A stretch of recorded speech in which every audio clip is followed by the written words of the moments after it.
Alright, we were on to part 2 of the technical breakdown of Dram 3, where we yap about all this in detail as much as I can. I can't talk right now. We're on version 1.31 because I had to make a very minor fix. Don't worry about it. I'll explain it later. But let's continue. So we talked about World 1. Well, I guess half of World 1, basically the first subworld. Now we're moving on to the World 2. Well, World 1 Part 2. First things first, we gotta look at the 69, and very important that we put that in. And now we got into Pablo's Paradise. And here we have the baby Yoshman level. This level is named after my friend Smartwatch's cat, who unfortunately passed away. But now we have a level dedicated to Pablo here. So here's Pablo. So the thing about this level is you are not able to drop Pablo at all. As you can see, I'm pushing nothing. Hands are off the keyboard. I'm holding Yoshman. So you cannot just ditch him, throw him. Well, I guess you can make him eat something and then he'll poof. The way this actually works is it gives you a fake Y input the entire time, which means that I can actually hold. Like, I'm not holding run, but I'm going full run speed. So it's basically a fake Y input that I give you the entire time. It's like the easiest way to force you to keep Yoshman holding in your hands. And the premise for this level is, if you feed Pablo, he'll explode. Well, he'll just disappear, as you can see. Okay, you can't see. Because I'm so good at not feeding him. But then once you let go of him, you can actually, like, let go of Y. And this is the speed that you actually move with when you're not holding Y. It's not too much to talk... Wait, let me open up some Lunar Magic. There's not too much to talk about this level in particular in terms of the technical details. But the one thing I did have to do is... We'll get to here. So these Koopas right here... It's not just specific to these Koopas, but if you bounce off of any edible enemy, so like Koopas, you can eat Goombas, you can eat like Koopas not in shells. There's actually a I guess I'll call it glitch, where you can bounce off of the enemy and eat the enemy at the same time. And that happens if you like bounce low enough where Yoshman's hitbox is like overlapping with the enemy you're bouncing off of. So what I had to do is basically fix that, so no matter how low you bounce off this Koopa, you're not going to eat it accidentally. Because that would be very annoying if that happened. Where you're like just trying to bounce off the Koopa and then all of a sudden Yoshman just eats it. So that's like the main real thing I had to fix in this level. Yo, Sinra, thank you for the 89 months. Welcome back, thanks so much. So, no matter how many times you bounce off this Koopa, you will not eat it. You can still eat it from the side, right? So like this. It's still edible, but not from the top. So not a single person should have ever bounced off this Koopa and ate it. So that's basically the most important fix this entire level. And then from here, I mean, we got a camera scroll block. Nothing too fancy. It activates when you hit the on-off. So if you don't hit the on-off, this camera's not going to scroll. Well, it's also a timer, so even though you hit it... Oh, actually, no. It's not timer-based. That's a prerequisite to get this camera to screen to scroll and just hit the on-off. So if I don't hit the on-off here, you're going to see that I lied and I did not have a camera set up here. Never mind, guys. Ignore me. But the important thing is the camera doesn't go back left. That's the important thing.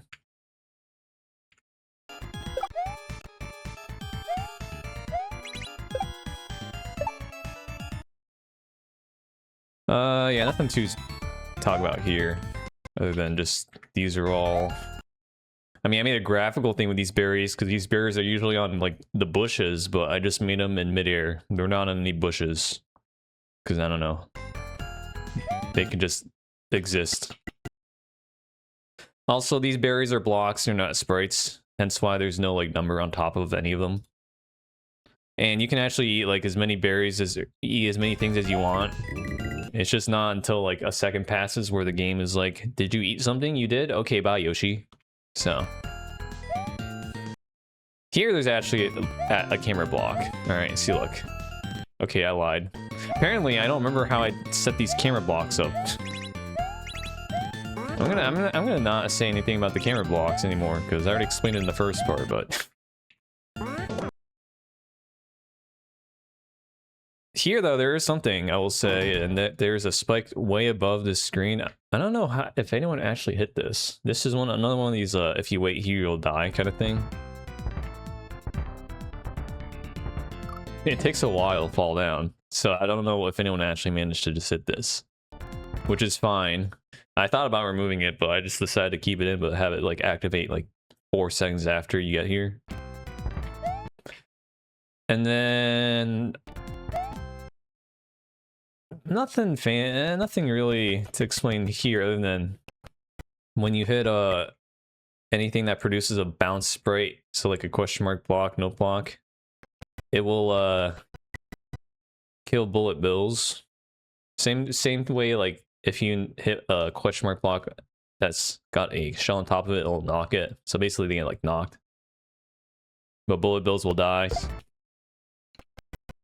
And the window is it's relatively big. It's like I guess I did it earlier before it activates. Probably like a 3 or 4 frame window. So it's not like super precise. I had a bad save state there. And you can just skip this if you want. By skip, I mean like you can go for the elusive 1 cycle here. Watch this. Speedrun strat.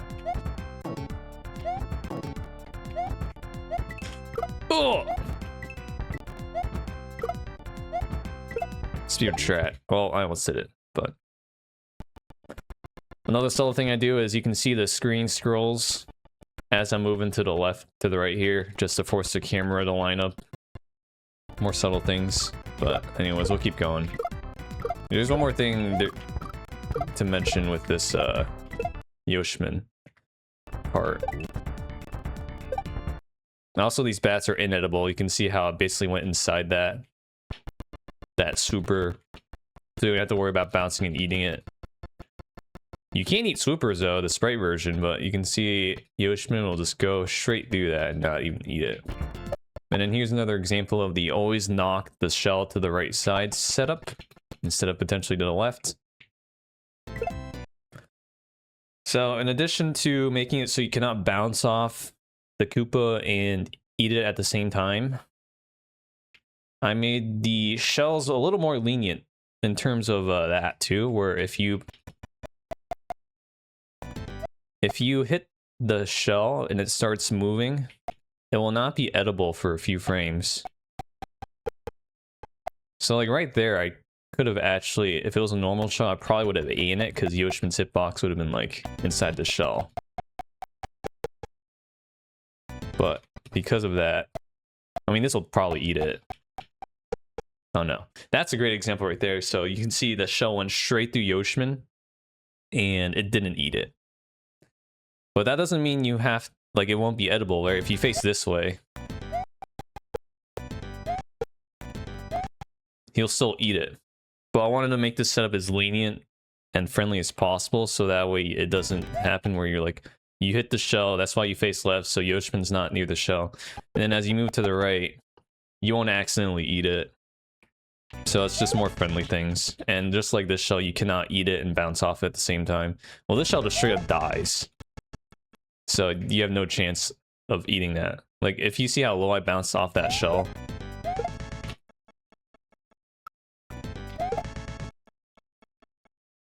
Well, that time you ate it because I was actually so low, but... like, if I go a little lower, it looks like you should eat it, but again, I wanted to make it so it never happens. Never is an issue for the player. Like, you can do things like this if you want to be risky with it. Or if you think you're actually going to hit it with Yoshman, then, you know, it's a little, you can go for the back shot to be safer. A lot of opportunities for back shots in this game, guys, okay? I do like a good back shot, but same idea here. Bounce off the shell, can't eat it. And you can face right if you want to risk eating it, or just face left, and then he won't eat it. See, Drano loves back shots. So just a small minor thing to make that handling of the baby Yoshman and interacting with edible things to be not so janky and annoying. Here you can actually build P speed. So you can see my P speed, my meter up here. When this reaches 112, I have P speed. Could be an experiment strat, but the way I prevent getting P speed is I'll jump like a few times here. And you can see then my meter is not going to be at 112 so quickly. But that's just a small thing. Actually, this Goomba is unedited. I might be able to demonstrate if you can eat it and bounce off at the same time. Maybe not, we'll see.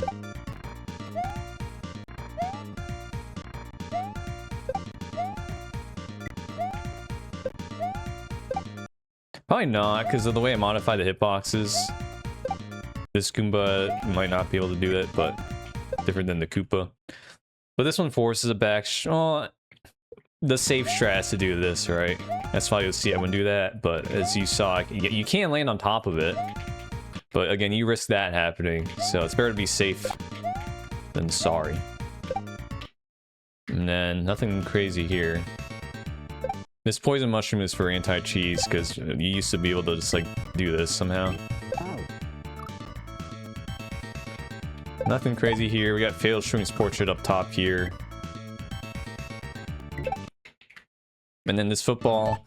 The way footballs work in Super Mario is their bounce height is randomly determined. But I applied a patch here, which makes the football always go in a low, mid, high bounce. Oh, I save stated. Whoops. In a low, middle, high bounce. I didn't realize I ate something. Well, we're going to have to do this again. Well, I'll demonstrate the football before I do this again. So you can see here, low, mid, high, low, mid, high. So it's predictable. Now here's a camera block, or the camera actually doing what I'm mentioning, where it won't actually scroll to the right until you hit these two on-offs. But anyways, I messed up, so let's do this first try. Ready? This guy plays on keyboard.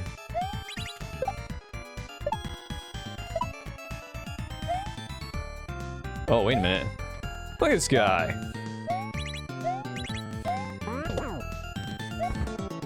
I messed up. Well, I was kind of gaming. I usually do 3 bullets here, or 3 bounces, but...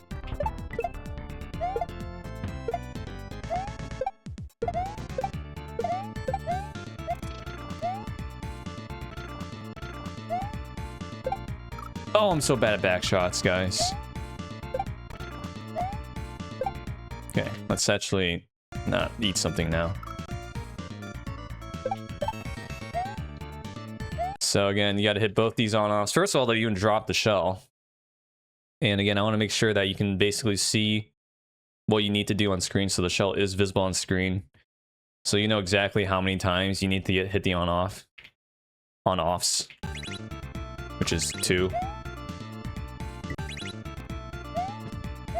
And then once you hit this on-off, like if I did not, I guess the first one, never mind. Once you get the first on-off, you can scroll the screen if you want, but you have to go back anyways. And then nothing fancy here in terms of anything to talk about. But here we have the first troll of the level. Well, I guess the second, and that's that this checkpoint is actually a sprite. You can see there's a number above it, because that's how I make the midway edible here, where the troll is if you just run to the midway because you see it, you're like, oh, the whole reason to keep Yoshman here is to eat this rock, because without the Yoshman, you're not getting by here. But then you'll see the checkpoint and be like, oh, it's gonna run right. And then you're gonna see that it is edible. It is now in Yoshman's mouth, and you eat it. And yes, you don't get the checkpoint, because if you do and die, you are back here. So you do have to actually collect it. Like that. Even if you didn't enter this door, it still takes you there. Just based on how the custom checkpoints were set up, I was like, whatever. People aren't just... I mean, the door's right here, so... I think a lot of people actually found this troll to be funny. That hit it later. They were like, yeah, that was pretty funny. Pooh! Pooh dodged it. One of the few people to dodge eating the checkpoint. Good job, Pooh. Why didn't he eat the door? Because I did not make the door edible. Actually, that'd be kind of funny. If you make the door edible, maybe in the future level. There's still ideas for trolls, guys, alright? For this one, it's just eat the checkpoint, but maybe you can eat the door. I mean, the next level, the door is a troll. You could eat the P-switch, so. Here we have the, you always gotta feed Pablo now. If you don't, he will actually literally explode. And these explosions are spin jumpable. You can spin jump off of them. That's a vanilla S&W trick too. However, there is a frame rule where you can only spin jump off of them on certain frames. So if you miss that frame, you'll die. But there's a tweak that makes it so you can spin jump off of every frame. So this one has it, so you will never die to a explosion spin jumping off of one.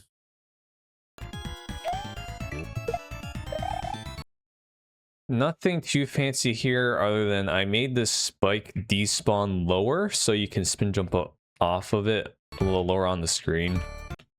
If I can demonstrate it. Yeah, like right there. A normal spike would have despawned by now, but I wanted to be friendlier with this spin jump, so I can allow you to spin jump off it really low.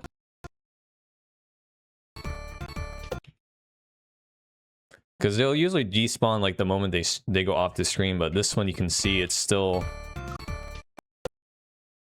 on the screen for like 8 frames after you can't even see it. Actually, even longer. It's still there. So you can spin jump off of it really low. I did that for a few places, especially shells. If you want to do like a back shot shell jump, make it so this despawn range is much lower, so you can jump off the shell like right here. I'm already off screen. And then the rest of this is kind of just whatever. There's nothing too technical about any of this.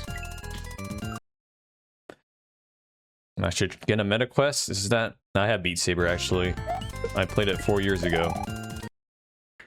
But I'd rather twist knobs. Knobs are fun.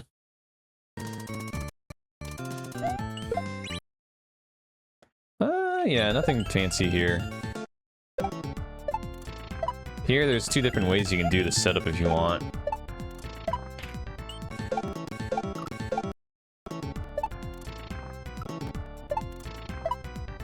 You can do like a little back shot there, which I don't do. Now you do that, but I do not do that. I do this. Just throw it up and bounce off of it. Oh yeah, no more sticky hands. You can't throw Yoshman now, as you probably noticed. Here, there's a little Mega Mole modification as well. Basically the same thing where you can actually eat the Mega Mole when you're landing on top of it. So I fixed it where you should never accidentally eat that Mega Mole when you're riding it.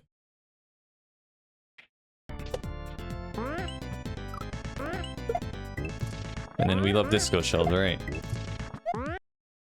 Oh.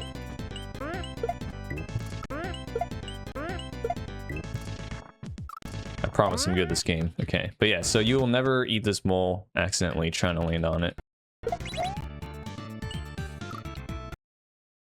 That was basically what happened, right? Pretend like I was holding it. Like you'd randomly just like have Yoshi eat it, and then you would just die. But I basically lowered the... What did I do? I don't remember what I did. I like kind of lowered the detection for the baby Yoshi to eat that mole, but you can still stand on it pretty high. Or I think I raised how high you can land on it. That's probably what I did. So that way it won't actually, like, Yoshi won't reach the mega mole. Yeah, I think you're actually standing on it a little taller than normal. We could pay attention to that, maybe. I think the mole I use in the pipe levels actually might be the same mole. I don't know. But that mega mole had a different modification as well. Here, we have another beefed up charge and chuck.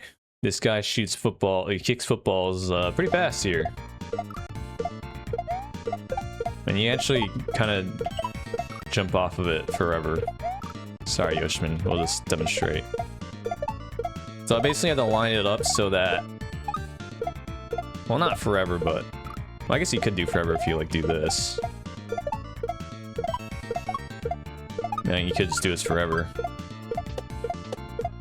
But I lined it up so that the first football will always be thrown at a time where as you fall on this donut block, it'll be like right here. So you can, even if you don't eat this football, my intended way was for you to eat the football so you gain more time to at least look at the next obstacle. But even if you like don't eat the football, right? You have enough time to actually just do the obstacle. But I wanted to line it up so that it's not dependent on when you spawn the chuck. You'll see that's a recurring thing where I make it so things aren't dependent on when you spawn the sprite, but this chuck will shoot this football here. You can choose to eat it. Honestly, avoiding it is a little harder because you gotta like jump early and dodge this muncher, but the intended way is to jump so you eat the eat it or dodge it, who cares? Just survive, really. Then you bounce. And then from this point, you have to eat a football to get enough time to get to the next part. But you have two different footballs you can eat. You can eat this football here, which will require you to do like a more lower bounce and more to the right. Or you could eat this football that he's about to kick, which you'd have to be higher. So you kind of make that choice if you want to go for the first one or the second one. They both have their pros and cons. For this football, it's harder to hit because of the muncher ceiling. That one's also harder to hit because you gotta do the low bounce. So you make that decision. I usually go for that one. But as long as you have you eat one of them, you'll have enough time to get to the next obstacle. And you will be able to eat the you'll probably usually shoot two. It kind of depends on how fast you do the obstacle, but even if he shoots one, you should still be able to always eat a football.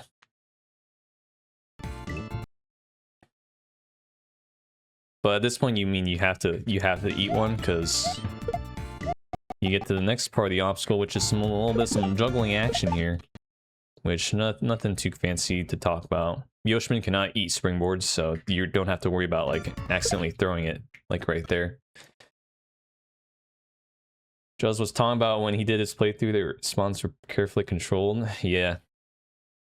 That's, I think to me, one of the most important things as a level creator, you want to create consistency.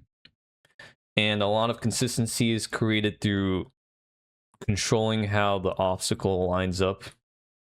And that is dependent on either, I mean, a lot of it is depending on when you spawn something, but when you spawn something, how you handle that as a creator is what really determines consistency.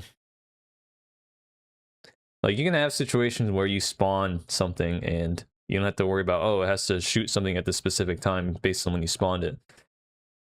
But there are many points in this hack that I had to have been like, okay, I need this enemy, like, I need this football to be kicked at this exact spot every single time. And then you have to throw when you spawn it out the window, because when you spawn it will make that football timing differently. So a lot of the stuff in this hack has been It's been helpful to me because I've learned a lot in terms of spawning and different item or different sprites. One thing I haven't talked about is there's a lot of sprite tables, and I'm actually going to pull it up right now. These sprite tables basically explain how every single sprite in the game uses different like areas of RAM. So if we look here, I think this will work. So this is on the left here, I'm kind of covering up. This is the every single sprite in Super Mario World. And to the right here are different tables that each of these sprites uses for various different reasons. A lot of them, a few of these tables are used for similar purposes. Like for example, 15.4c is known as the disable player contact timer, which basically says once you, or how long the sprite cannot actually interact with Mario. And that's mainly used, or it's mainly beneficial when you are throwing an item. Because if you didn't have this timer active, you would throw an item and then immediately re-grab it because you're interacting with it because of how the hitboxes between you and the sprite line up. So this is like one way you make it so that when you throw an item, you don't accidentally grab it. And springboards actually, vanilla springboards actually don't set this timer when you kick it. That's why when you kick the springboard, you can immediately grab it again. And learning about all these different tables has helped me understand more about how sprites work and how each sprite uses different tables for different reasons, or even like what certain tables do to help make things more consistent. For example, this the table right here, the disable player contact timer. There's things like 15.1c, which is usually for the sprite's facing direction. What else is there? There's a disable sprite contact version. There's animation, so a lot of sprites use this table for animation. Oh wait, 15.7c allied. This one is the direction. And then there's like a few unused ones. Well, I shouldn't say unused. 15.04 and 15.10 aren't really used by a lot of these sprites. So I'll use 15.04 and 15.10 for my own purposes, depending on the sprite. 15.10 is actually not cleared on level reset. I think it's 15.10. It's either one of these two. I think this one's not clear on level reset. But knowing how each of these sprites uses these tables has been very helpful. Which is why this spreadsheet has been a lifesaver for understanding how sprites work. And just for example, right, the charge and chuck, I had to manipulate some of these values in these tables to make the in this case the football lineup, or like the rock lineup based on which one it is. So we have like the punt and chunk, which is the football. We have the bounce, or is it I think the rock one's further down, but you look in these tables and they kind of share stuff between all the chucks, but some of them are specific to that chuck. But some of them are for like timers. So timer for waiting between hops and jumps for like the clap and chuck, for example, where I talked about how I needed the timer to start at the exact same time. This is where you'd see that timer. Stuff like that.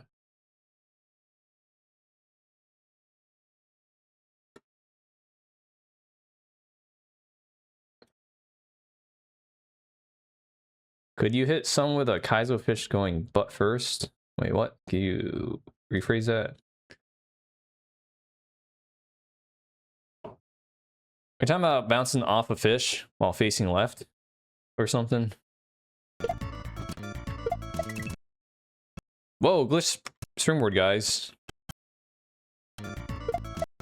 Why is it? No, that's interesting. Well, today I learned that a fourth of the springboard doesn't show up. I don't know if that'd be an easy fix. If not, it's fine. I didn't even notice that until now. Wow. You don't really notice in real time, do you? Not really.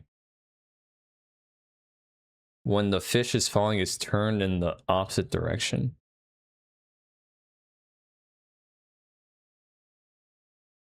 Oh, do you mean the fish is facing like right, but it's falling left?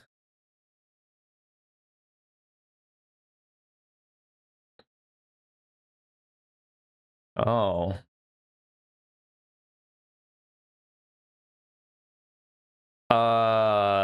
That depends on how the sprite is coded, because if it's moving left, it will usually face left. So for the fish, you probably have to recode it so that it can face right while it's moving left. But usually the animation is determined by the value in 15.7c, where I think 0 is left, 1 is right, or it's the opposite. And most of the graphics drawn for that sprite use that value to determine whether to face left or right. But how it functions usually doesn't matter if it's moving left or that what that value is, because the way that you determine if you die or hit it is based on, first, if the sprite hitbox collides with the player hitbox, and also if the player is moving upwards when that happens. They don't usually check for if the sprite is moving facing left or right, or really moving left or right. It might check that side of the hitbox if it's moving left, but graphically, if it's looking to the right while moving left, it won't matter. If that answers your question. We did get a little sidetracked here, but...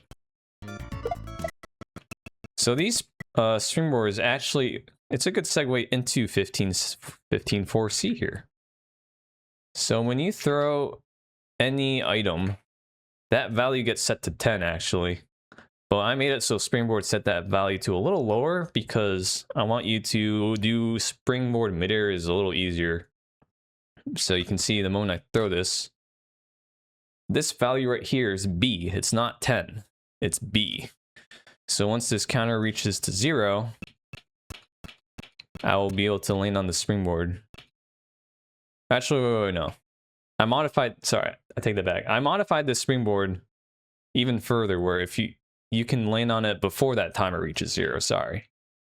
But I had to set the timer so, again, you don't just immediately pick it up when you grab it, like this, right? I'm not picking it up. But I didn't make it so that you basically can drop or kick it. This value doesn't necessarily have to get to 0 before you bounce off of it. It actually gets to 6, and then you bounce off of it. So you can... Basically, I don't know how noticeable it will be in real-time speed, but just pay attention to how fast I land on the Springboard. Probably not that noticeable unless you like play the game enough to see. But for example, when I throw this Yoshi up, all right, slot 8, so it should be this one. See, this value is 10, which is about 16 frames. So when you do a shell jump, you need to wait for that value to get to 0, which is 16 frames, which is why when you do a shell jump, you're going to be like pretty far from the wall. But with Springboards, you don't have to wait 16 frames. You just got to wait like 6.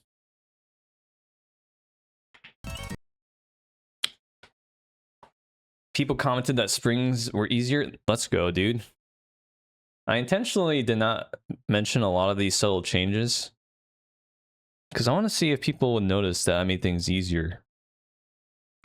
Well, I'll mention things that are actually like important to know, like the throw block 2-frame window. I thought about not mentioning it and to let people think that they're just absolute gods at grabbing and jumping at the same time, but I decided to let that one people know that one. But yeah, I nerfed Springboard drops or Springboard interaction as much as possible, especially with like the I mean, we saw this in the previous level with the Springboard, but you can see how low you can be when you interact with the spring. You'll land on top of it. Like, look at that, dude. And you probably even go even lower.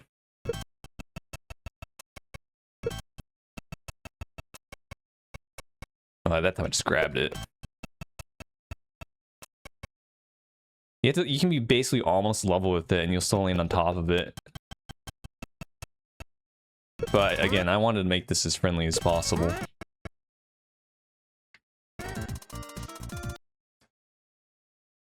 Yeah, I mean, I'm a big quality of life guy. After playing so many hacks, and after even Mario Maker, right, with the start from checkpoint option, right? Well, this one doesn't have one. I think in a future revision, I do want like a start over from checkpoint. Wait, do I? Do you even need that? You just die immediately. Oh, what I'm thinking is if you sorry, I'm thinking of a different thing. Basically, if you reset from checkpoint, this is gonna be probably the future version of this. Even though I didn't beat the level, I got to the second half of this level. But if you do hit this, you don't get taken back to the second half because you haven't beaten the full level yet. But I think what I want to do is, I guess for whatever reason, if you want to go back to the beginning level, even though you haven't beaten it yet, this door will appear. Just as a, I guess, an added, even more quality of life thing. But again, I don't see why you'd really want to do that because you haven't even beaten the level yet. But future revision. Here we have a coin block.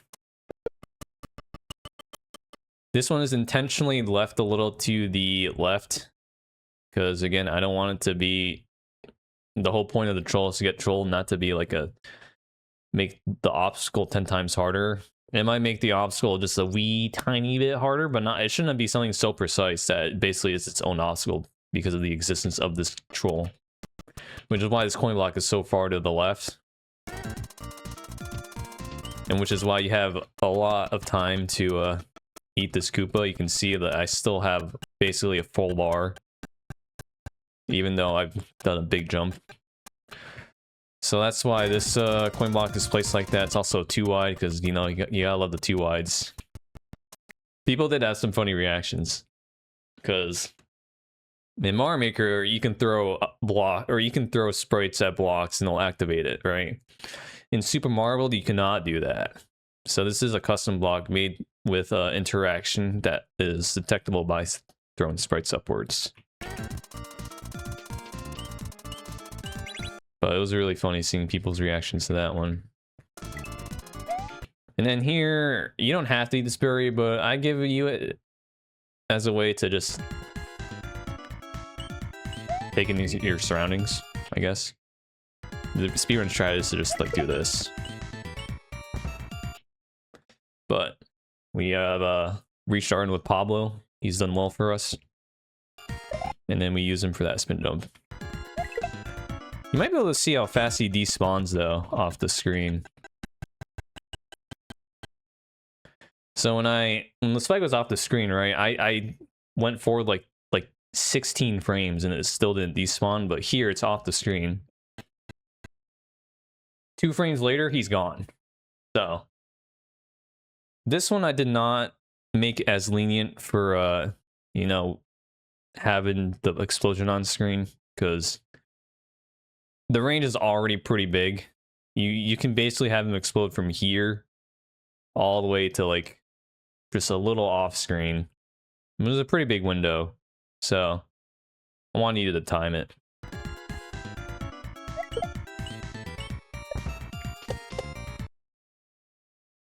I mean, the cue really is just to go throw it up when you see the bar turn yellow. That's when I go. And then this is another friendly hitbox with the spike. Oh, I went way too early. What am I doing? That's too low for a demonstration.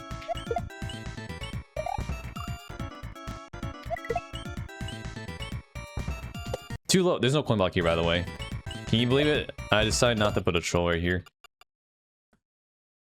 One, the setup already makes the jump to avoid a coin block kind of hard, and two, it's like the most predictable coin block. So people wouldn't even be like surprised if they hit one there. So you got to make these trolls unpredictable. You gotta catch them off guard, you know? But that one screws coin block. I'm just trying to show off the spike hitbox again.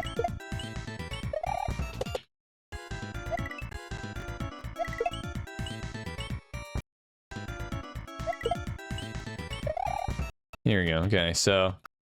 Well, I did not reach the radius. The radius on this explosion is kind of a chonker, actually. It's kind of a wide boy. It's like this, really.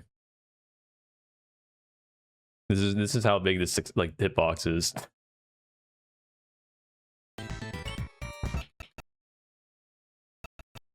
Yeah, you see, like basically the radius of this, but more friendliness with the spike hitbox. All right, if you I might die here because I definitely held left too much. Let's do like this.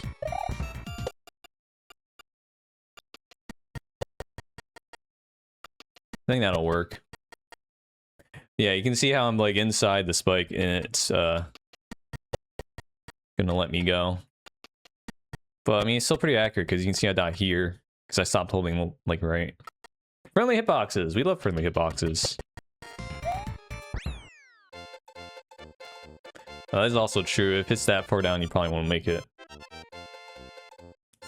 So there's that level. That one didn't take too long, but there wasn't too many technical things explained in that one. Good job, Pablo. And here we got Chipotle Gouda Gridge. We love the rope levels. Big fan of rope levels. If I make another hack, which I will, gotta put a rope level in. I did make a small change with I forgot which version I started, but I put in these blocks to kind of hint that you can rope glitch on. The secret is more of a reference to Dram 1 and 2, where in Dram 1, you were able to rope glitch off the first pillar and skip the entire level. Dram 2, same thing happened. I think I was like, it surely won't happen in Dram 2, right? No one's going to be able to find a skip. But then I think someone found a way to get a mushroom in the previous level and you could just damage boost to like do rope glitch. So in Dram 3, rather than being like, all right, surely no one's going to be able to do rope glitch, right? Instead, I just force you to do it to get a secret exit. So that's why it's at the very beginning of the level too, because all the rope glitches in the previous Drams have been happening on the first one. So that's why I have it here. But for people that don't know the reference, they might not have thought to do rope glitch. The people that play Dram 1 and 2 usually get it immediately. Pooh took a bit just because he assumed I patched it out, but he got it shortly after. But here, I forced the rope glitch where, you know, you basically do that, you just infinitely climb, and then you can just go over the top of the level. But you can't actually do that because once you go a certain distance away from the right side of the screen, you notice that it just teleports you to this secret exit anyways. Oh, I forgot to save state here. And the way I detect that is basically this is a fake rope glitch. This is basically custom blocks that give you rope glitch and detect that when you basically interact with the blocks while grabbing the rope, then it basically sets a RAM address that I can know that rope glitch has been achieved. And if this RAM address is still set, which actually I think it's, let me see. I think it's one of these two. Yeah, this value right here. This is my fake rope glitch RAM address. It was actually 1869 before, but 1869 gave me some unintended side effects and I stopped using that address. So not nice. We can see here, right? No rope glitch. But the moment I collide with the wall, this gets set to a very specific address, a very specific value, 81 in hex. If I remember how I coded this off the top of my head, let me see. If I just touch this block, I think it should be 1 or 80. Yeah. So I basically use 2 bits in this address, the first and the last bit. And if you touch the block, 1 bit gets set. But it's not until you actually touch the block while climbing this rope that the other bit also gets set. And that's the way I can detect that the fake rope glitch has been achieved. And Oh yeah, that's another reason why I added these blocks. I don't know what version Hank's playing on, but there are places where you think you can do rope glitch in the hack, but they would try to do it like in different parts of the level, not just the very beginning. Because I figured most people, if they try to do rope glitch, they do it in the first spot. But some people, they would do like, let me see if I can find an example of a potential rope glitch.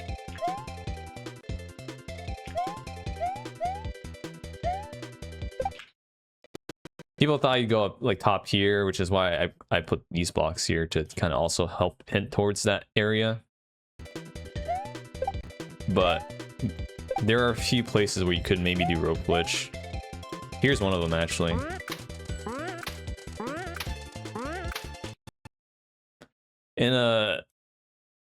If I didn't disable rope glitch, I would be able to do it here, but since I actually disabled it globally, you're gonna notice I just fall off this rope. But there's a few instances where you can have the setup where rope passes a wall. But again, I figured most people would just try the very, very beginning because it's the easiest and first place you'd see it. But another reason I added these 3 cement blocks to kind of help elude that they're different. And anywhere else in the level doesn't really have cement blocks on top of these purple pillars. So, but that's how I detect fake rope glitch and force it with this custom block. This gets set to 81, and then I basically check in the level, what is my X position? Has it passed this point? Yes. Then I check this RAM address, 1864. Does it equal this value? Exactly. Yes. Then you get sent to the secret.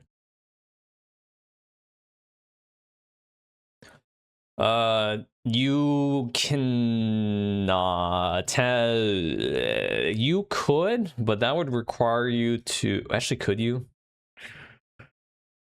It wouldn't be as easy because of how the rope mechanism is coded.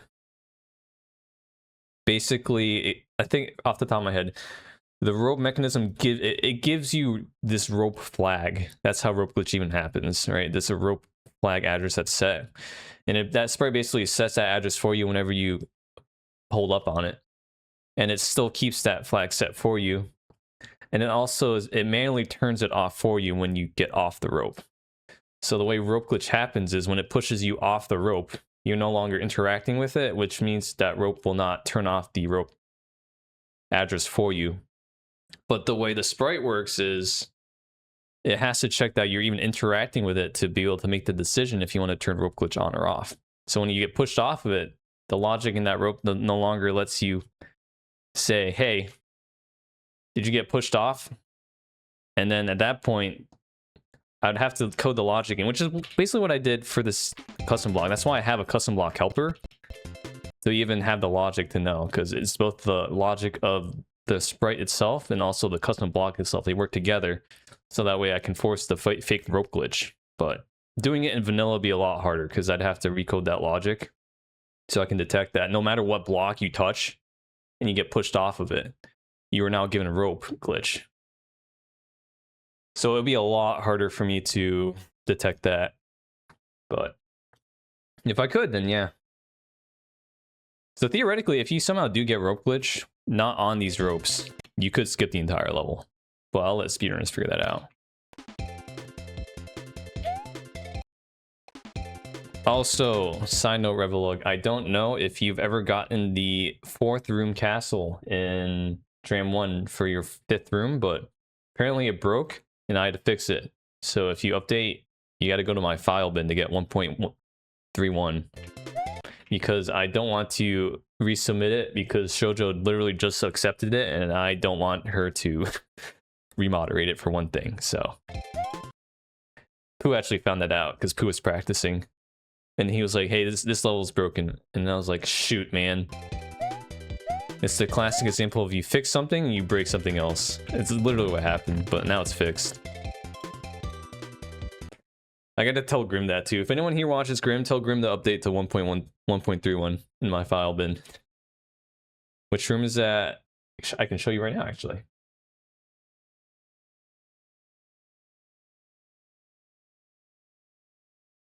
This room. This rope would not. You know how when a rope is on like not a line, it'll go like whoop, whoop. It didn't do that because of a patch I used to fix other things. So now it actually goes whoop.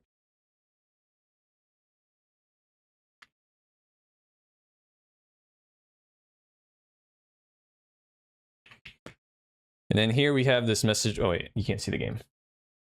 Oh. And here you have this message box which says, "Did you get bingo yet?" And that's a reference to Link Dead X2, where when he played Dram 2, he had a bingo board where it's just basically, can you get bingo based on bingo scores that you wrote just for the game? Things are like troll, you know, is there a ultra star level? Is there like post-death goal? You know, but he didn't do a bingo board this year. I'm kind of sad about it. Papa Nug did a bingo board though. I don't know if he got bingo.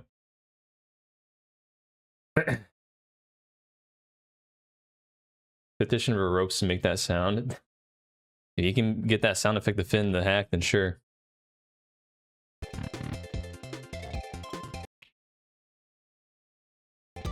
Oh yeah, one thing to mention here is there's some additional logic I had to do where if you get the secret exit, you don't actually get the blocks that show up when you beat the level that appeared.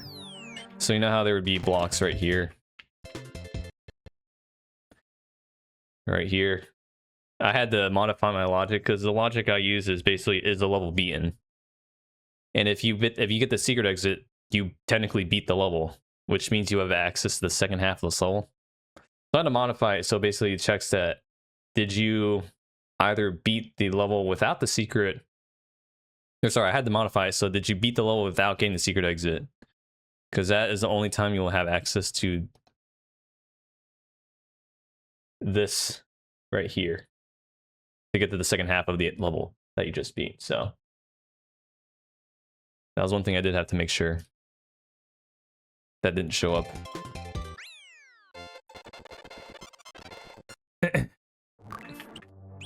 Dude, one person died at the post-skull of Resurrection. Can you believe it? They might be the only person to die there. It's huge. We'll explain the rest of this one after we do the Green Switch Palace. But now we get the Green Switch Palace, where you can eat blocks. Only specific blocks, so can't eat any blocks. All right, if I put my thumb here. But you can eat cement blocks. You can eat on-offs. And then the on-offs will change the on-off state when you eat it. This is basically a custom patch where these aren't necessarily sprites. They turn into sprites once you have something that's on Yoshi's tongue. It's like a sprite version of that, basically. I had to custom make. Okay, well, I just missed. So now you see the 11, that's a sprite. Now this is actually a sprite. This is no longer a tile. And I basically, with the patch, you can basically code anything depending on what you eat. So for cement blocks, don't do anything if you eat it or swallow it. For on-offs, I had to code it so that when you eat it, the on-off value swaps. And this is actually not a custom block. This is a custom sprite. So, but I made it edible. But I didn't make it edible. Someone made it edible, and that's just the tutorial room. So here, the pipe is actually a custom pipe, and you can't do this. I think people accidentally found this. I'll explain this later, but this is a custom sprite that hides the shoujo portrait. If you actually look very carefully, I don't know if anyone noticed it, but it's fine if they didn't. I just added it to see if anyone would, but there's a exclamation point here, and that's kind of a way to hint that there's something here. If you look at the Yellow Switch Palace, there is this is actually, we can look.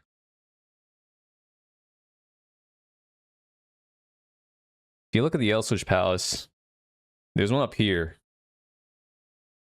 And it's near these spikes to kind of hint. In addition to these munchers being a different color, this is also kind of to hint that there's something sus. So I did that here. I did that here. I guess I kind of did it twice, but... And then for the... What's the last switch? The red switch?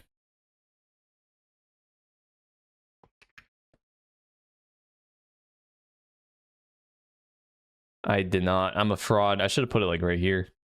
Absolute fraud. Although I did have the message box say something differently, which we'll go into that. But we'll get into this later. But this is where the portrait is, and it's a sprite. Oh yeah, one thing I forgot to mention is the screen scroll at the start of a level, how that works. So I modified it where, I think it's this address, let me see. Yes. So this address right here. I basically modified, let me get out of this level. Let's just go to like, pretend I didn't beat that switch. I'm not Hackerman's or anything. Let's just go here, level 1. So I modified it so that the first screen of the level will start scrolling normally. And by that I mean, so if you see, pay attention to where the screen scrolls, right? I'm pretty far back when the screen starts scrolling. Oh, you can't see? All right, well, now let's pay attention. Now pay attention to when I start the level and start screen scrolling. So you'll see the screen starts scrolling like when I'm pretty far back here. And if you look at this value, notice how it says 5e. So I'm going to boot up regular good old S&W. If I can find it. Good old S&W, man.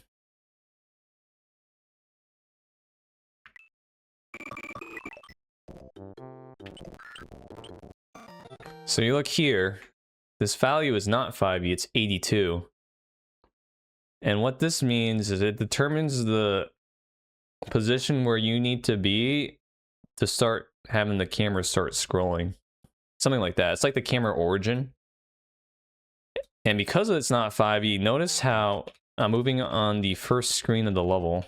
Normally, the screen would start scrolling right around here, right? As like shown in the Rex level. But if you notice, the screen is still not scrolling. And it doesn't start scrolling until I'm pretty close to the edge relative to where I should have been, like back here. And you'll notice that when I did that, you see how the screen, it moves faster to compensate to catch up. So as a result, the first obstacle when you start a level is going to be kind of blindish. Like if there was Kaizo stuff to do here, the screen would have to catch up to see it, and you'd already be like on the right side of the screen before you can do anything. So I modified it so once you actually have the screen starts going, right, you can see this value gets set to 5e. 5e is basically the default value when you're moving to the right on how the screen is going to scroll. Going to the left, it's 90, but when you go to the left, that's normal. When you go to the right, it'll take a while for the camera to start scrolling because of how it thinks 90 is the right way from going to the left. Or like how 5e, if I go to the left, right, it won't start scrolling because 5e is the normal to go to the right. When you go to the left here, we'll go back to 90. So when you start a level, every single level always starts off with it being 82. So this level, 82. This level, 82. This level, 82. Don't pay attention to how I just beat all those levels, alright? So what I did here is I manually made it so this one's a special case because of how I had to set up this pipe. But let's just go to like if you go to the previous level 5e, you can actually see it changed from 82 to 5e. See, right now it's 82. Once the level actually loads, it's 5e. So that makes it so when you do the first obstacle, or whatever, doing whatever on the first screen, the camera starts scrolling when it normally should.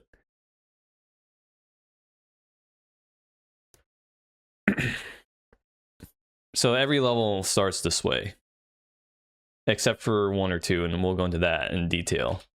But this one I had to modify the camera regions a little because of this pipe and how coding this was kind of a mess, man. Because I had to start this. I had to start the level a little ahead, right? Because when you see the level, it's this. It's exactly 2 blocks to the right of it. So I had to position the camera at this exact spot. So I had to modify the camera origin a little. It actually does get set to 5e, but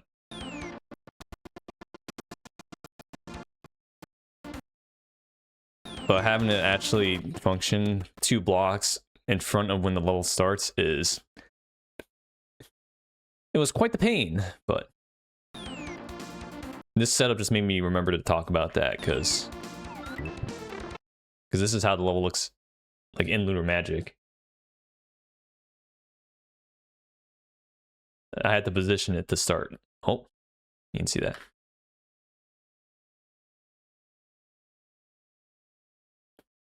I had to position it so it starts like that, which was that was a big pain, but we got to work at least.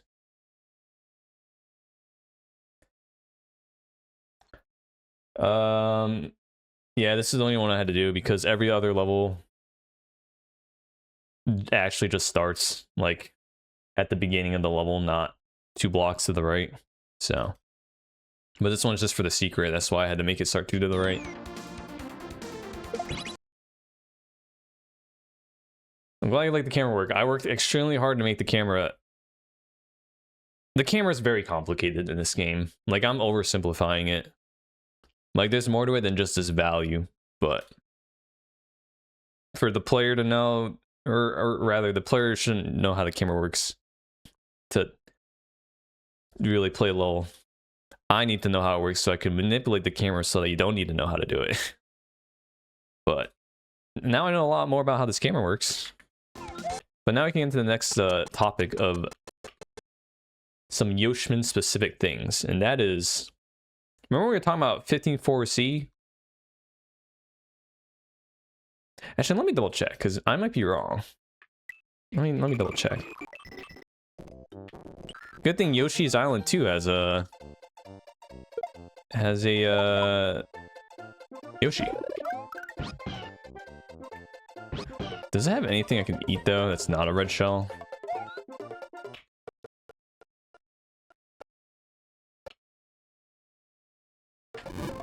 I don't think it has a green shell, does it? Well, I was gonna say, oh, it does have a green shell. I don't know my own game. So when you spit out anything with Yoshi, let's see. Yeah, so when you spit out an item with Yoshi, the 15.4c address does not get set, which is also known as the disable player timer, which means that when this timer is active, the sprite will not interact with Mario whatsoever. So notice how all these values, well, the table starts at 14c and it goes until, I forget which, like whatever 12 bytes is. 1, 2, 3, 4. So here would be the last value, and they're all 0, which means this value doesn't get set. But what I did was actually set that. So when you spit out a shell, you notice this value is F because the slot ID is 8, so that corresponds to F here. And again, when this timer is active, you don't interact with the shell. Notice how the shell goes through me until it's 0. Well, by the time it's 0, it went through me. But in Super Mario World, as a result of it not being set when you spit something out,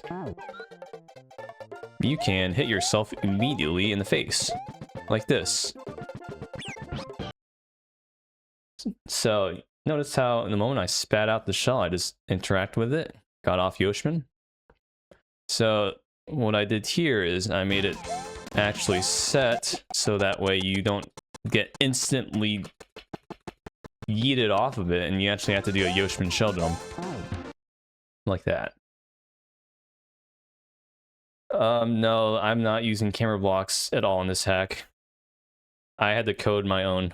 And again, I'm releasing all the assets, but I had to make sure they work because I'm like putting in the pack. I have to compile all of it. I'm trying to get that out soon, but the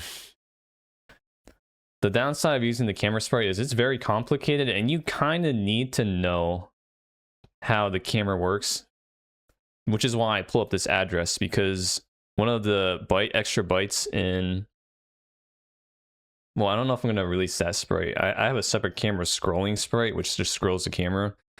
That one uses this value right here, and you need to know what this value does to make use of it.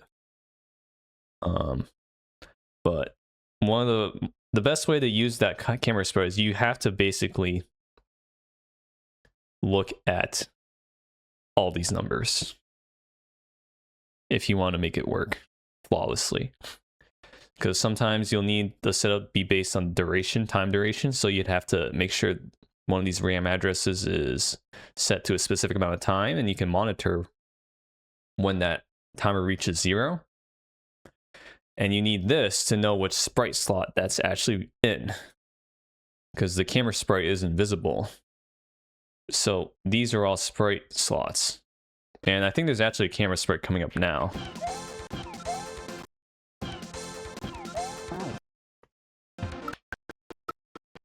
So here's an example of, I think the camera, let me double check. Yeah, so here's a camera sprite in action. And the camera disable sprite, because there's two sprites. There's one sprite for disabling the camera, which basically locks in place. And then there's another camera sprite, the enable camera sprite, which makes the camera start moving again. And once a certain condition is met, and that condition you define through the sprite or through custom blocks. Now work with the sprite. So here, for example, the camera disable sprite slot is in 4. So when you look at the RAM, the sprite tables, which I mentioned earlier, these, something went wrong. Good job. You can know the offset from these exact addresses. And a lot of the addresses I use, I think, are 15.4 and 15.10. 1594, I do remember 1594 I use for the timer, this one. So you'd have to basically use the Lua script to know which sprite slot you're looking at. And this sprite has 2 jobs for this setup. The first job is to first lock it in the right spot. The second job is to make this camera start scrolling to the right.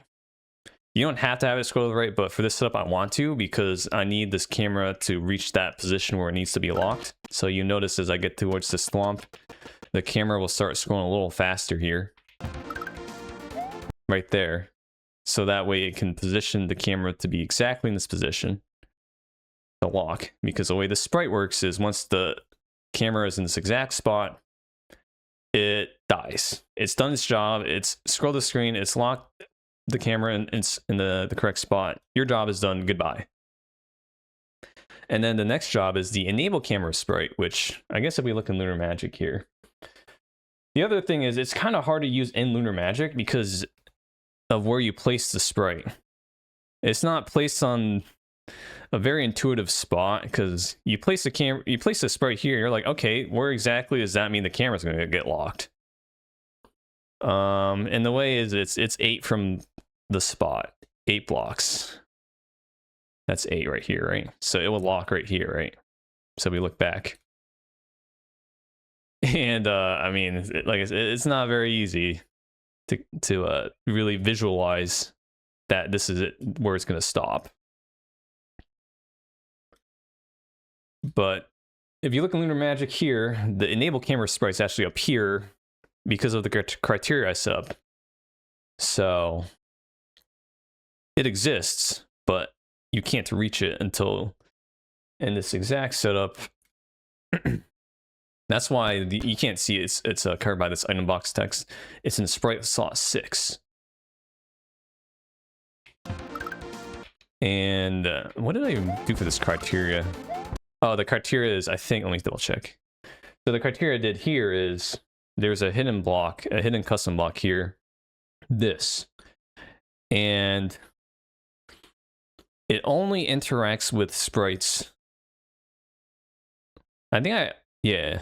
It can interact with any sprite. If you want, you can make it only interact with specific sprites, depending on the setup.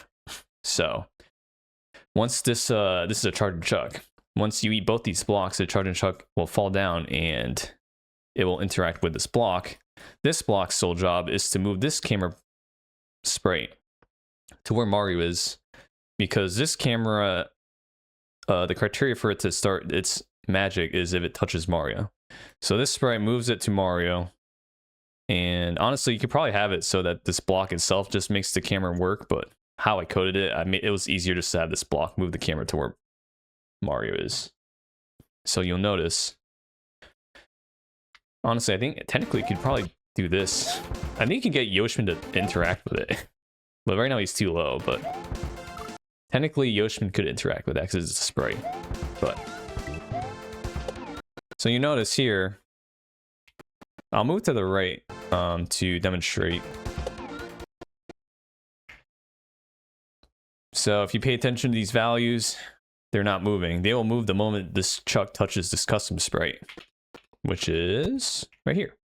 So now, touches custom sprite. This is now officially on top of me, which means that I am allowed to scroll the screen now, assuming 1594 isn't set, because 1594 is a timer which says, if this timer is active, don't scroll the screen, even if the criteria for moving has been met, which is sprite touches Mario. But in this situation, this timer doesn't need to be set. Oh, you can probably see it here. 1594 is here. And it's in Sprite slot 6, so it would be 1, 2, 3, 4, 5, 6. So that's 0, which means there was no criteria or timer needed. So the screen will start scrolling basically immediately. And as you can see, it starts scrolling immediately. Then I also had the sprite die the moment you start screen scrolling, just to save sprite slots. Because you can only have up to 11, 12. Really 9 before the game starts lagging. Because since these are sprites, they will take up sprite slots. Which is why the one down here dies too. Because if you look, you know, we got some sprites here. We got a lot of sprites here, so we gotta make use of our sprite slots. But if you play this level normally, right, there's no timer needed because I'm already on the right side of the screen. So the only time you really need a timer to be active is if the sprite is on you, but you're on the right side of the screen. And you don't want the screen to start scrolling yet, because the screen starts scrolling, it's going to move much faster than it normally would when it moves to the right. So that's why a lot of my setups, if you go on like back and forth, like something happens here where, okay, the obstacle is done. Now the camera sprite can be on top of you, you can start scrolling the screen. But not yet, because of how you're on the right side of the screen. I want you to go to the left side of the screen so that when you go back to the right side of the screen, it'll start scrolling pretty slow. Whoops. So if you notice, when I do this obstacle, the screen will start moving and it'll move at a normal speed. See, it's pretty gradual, it's pretty normal.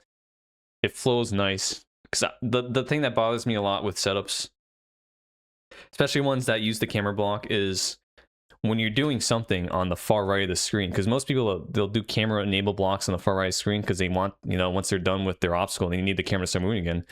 But the problem is when the camera is, you're here and the camera starts being enabled, it's going to go whoop. And then if the creator had an obstacle immediately after the camera moves, they will have 0 time to react. I think most people will have like a little waiting area so they can have the camera catch up. But not everyone will do that. And it makes things not very blind playthrough friendly. So, as opposed to a lot of these camera setups where once you're done with the obstacle, you have all this room to kind of take in what you need to do next, which is just the normal amount of space when you move to the right in a level. So that's why the camera blocks, they're not good at that job that I'm trying to do, and which is the whole reason I had to write my own camera sprites, so that they can basically fix that one flaw that they had.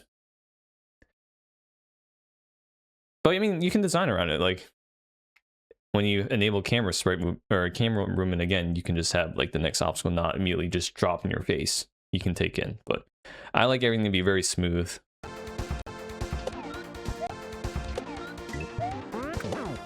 Which is why I didn't use those blocks. Here's another example of the sprite not despawning off the bottom of the screen like immediately. I'm just gonna dish Yoshman here. So you notice, right, when the baby Yoshman got off the screen, like at this point, it despawned in 2 frames. But if you look here, that's 2 frames. Here's 2 more. Here's 2 more. There's 2 more. 2 more. Now it's gone. So rather than, you know, you being on the springboard, because the way springboards work is there's like a time, there's a timer for how long you're on it before it actually boings you up. Right, boing. I landed on it up here. It doesn't boing me until here. So that's to make it so if you land on it pretty low, like I think I was too low there. If I land on it this low, right, the springboard would have despawned. A normal springboard would have despawned when it got this low, which means I wouldn't be boinged up. It would just drop me.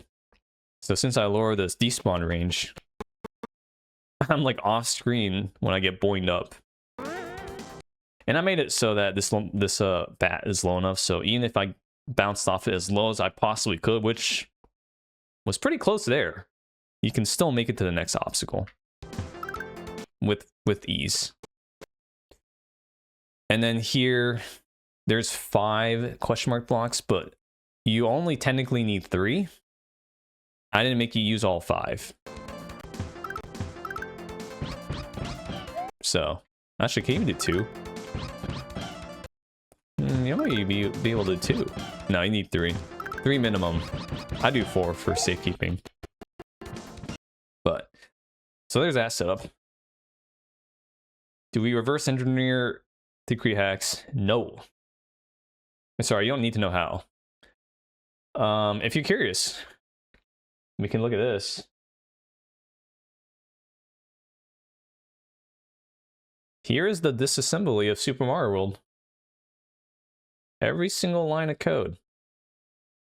And I mean, you don't need to know this to make hacks, but making Dram 3, I got pretty familiar with this.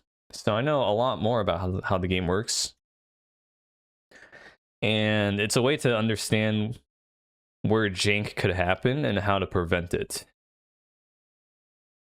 And it's also a nice way to know how things work. So you can either design around it or you can tweak it to your liking. For example, the Springboard tweaks, where I made it so that, you know, the disabled player contact timer was set. I had various Yoshi fixes I made. And just reading through this, including the camera, dude, trying to figure out how the camera worked. I mean, I still don't know a lot about how that camera works, but I know enough to make like my adjustments. Yeah, I'm using VS Code. This is written in assembly though. We got a lot of LDAs, STAs, you know, a bunch of more lines of code, but that is Super Mario World. Bah. Yeah, that might be the first burp the tubers here. All right, what do we got here? Anything worth talking about? Not really.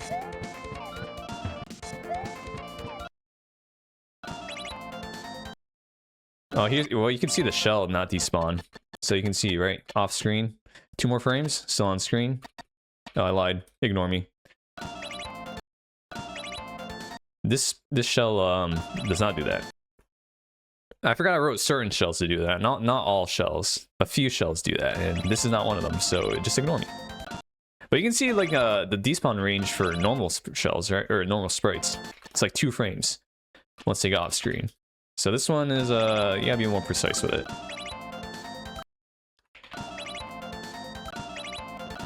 I also did not time this. I should have probably timed this better. Let me actually go back.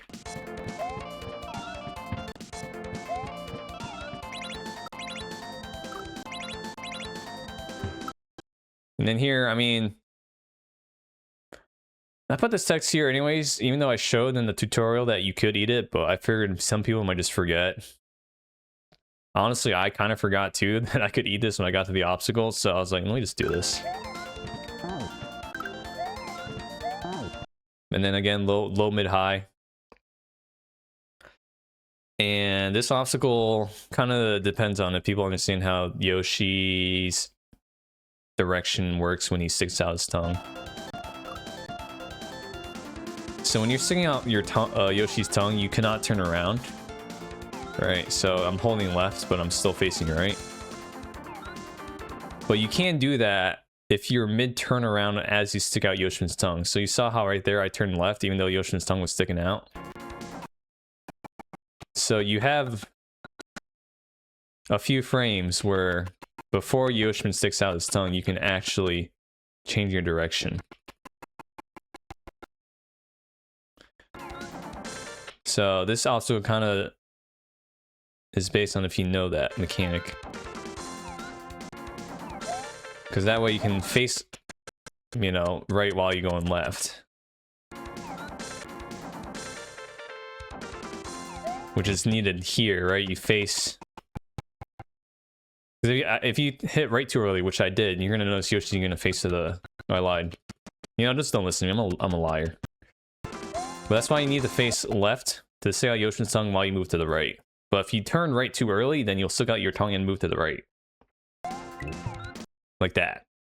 That's why you'd want to, like, make sure Yoshin's tongue is stuck out pretty far before you start holding the opposite direction.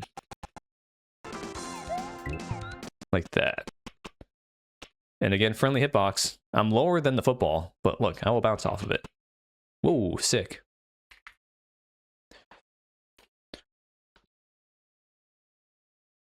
Some levels that despawning sprites off screen also seem to destroy the sprite. Oh, yeah. So, the way sprites can respawn in this game is if they despawn off the sides of the screen.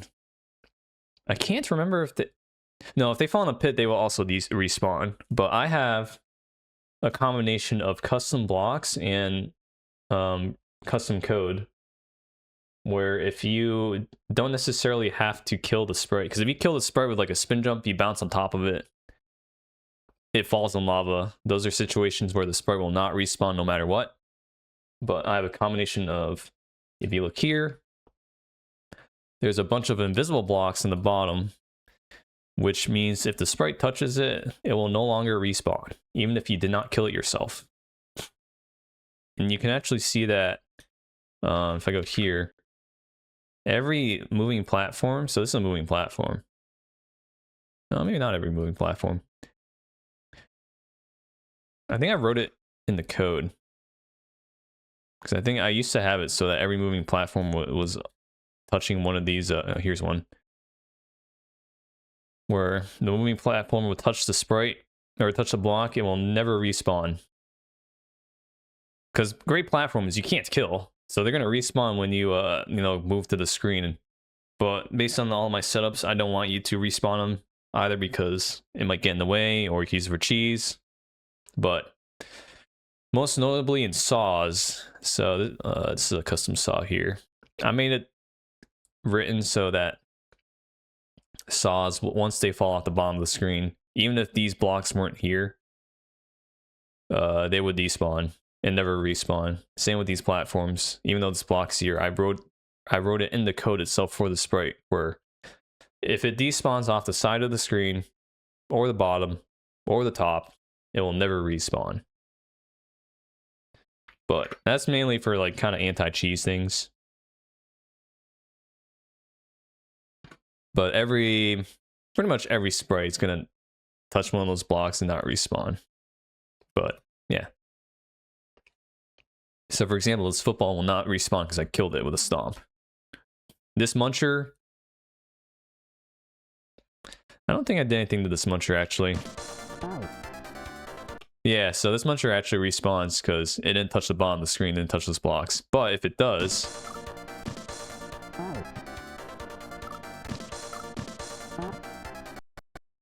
so it fell at the bottom of the screen and you can see it would have been here. It's not there. So yeah, that's why that's there. And like in every level. So back to here, we have the spikes with the friendly hitboxes. But when you're on Yoshi, they're actually kind of weird. With the sideways ones. I think the up and down ones with Yoshi, they're fine. But once you get to like the sideways ones, there's not any in this level. Which is why it was fine. You can actually like go through them, but since they're not in here, it's whatever. This part, nothing technical to explain really. Oh, look at that, dude. Friendly hitboxes, man. It's insane.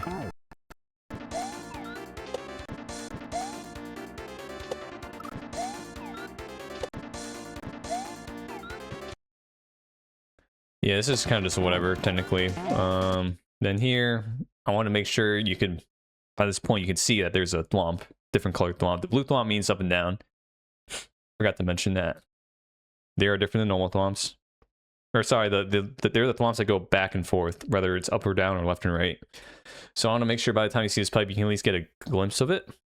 And additionally, you have a platform you can land on to further react to it.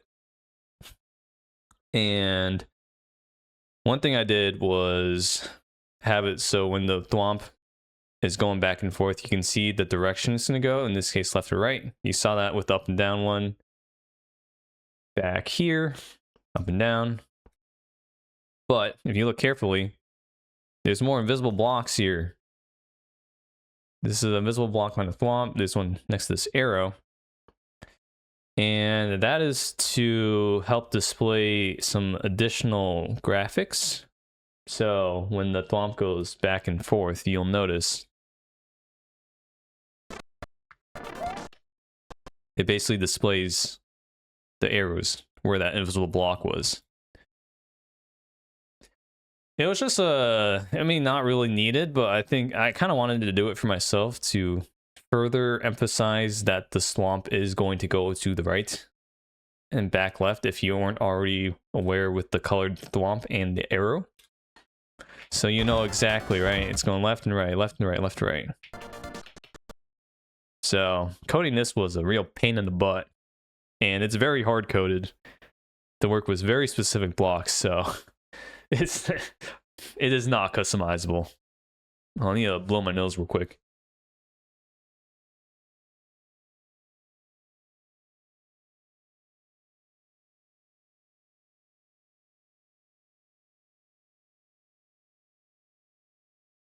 Actually, let me play some music while we blow my nose.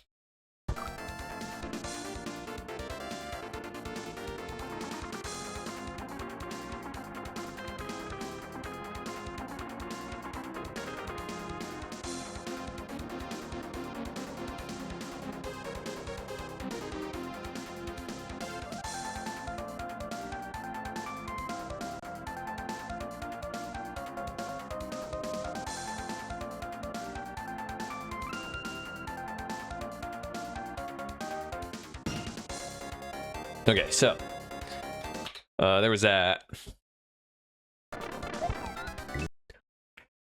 Nothing to be really said about this part. Again, we talked about the exclamation point kind of being a hint. And the other hint is this cement block is upside down. To also hint that there is something strange about this block. By this point, I was kind of trying to allude to the fact that if you see a gray cement block, other than the normal ones, because those are just ones you eat, that is probably going to be associated with a troll. And I think the only person I've heard notice that was a 3D Salmon. By the time they hit the resurrection one, they were like, And one thing I noticed is that you should not trust these cement blocks. So that was a kind of a recurring theme with a lot of the different earlier trolls, that there are cement. If you see a cement block, especially one that's upside down, you should probably be aware of it.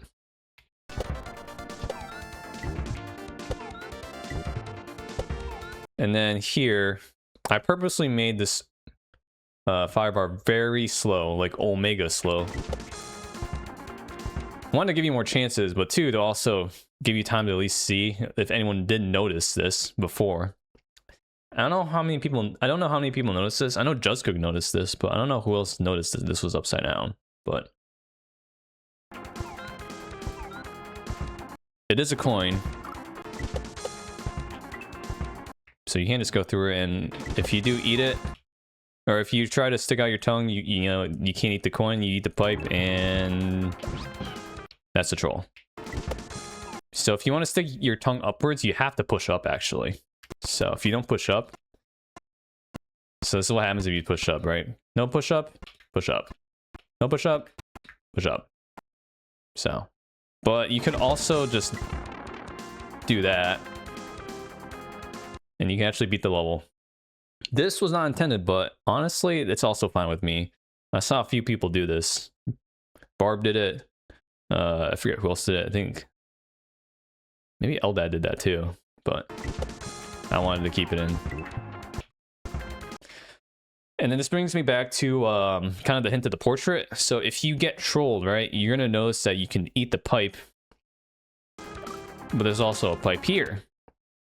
But I think what people did was they found this pipe first edible. So they're like, oh, you can eat pipes, but then they get to the troll and not think about it and still get trolled. So it kind of works both ways. But that is why there's this area. I try eating a different pipe. So this is mainly for people that don't get trolled. If you don't get trolled, you don't know you can eat pipes. But, so when you beat the level, I'm not going to yump. This Switch Palace is the only Switch Palace that has a door that takes you to here. And when you go here, the switch isn't here. But again, it's to hint to the portrait for people that had not got trolled and they don't know that pipes are edible. So you get to here, you're gonna see like this stuff to the left, because this corner piece is like, oh, there's something back here, right? And you try to eat it. So that's the hint just for the portrait. And again, it's the only Switch Palace that takes you to this area, which is another hint. Anyways, you guys ready for the yum? First try. Second try. Ooh, yumps are free, guys.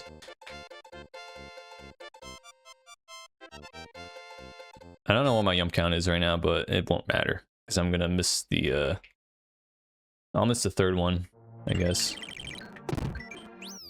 So that's that Switch Palace. And we go back to this level. Nothing too fancy here.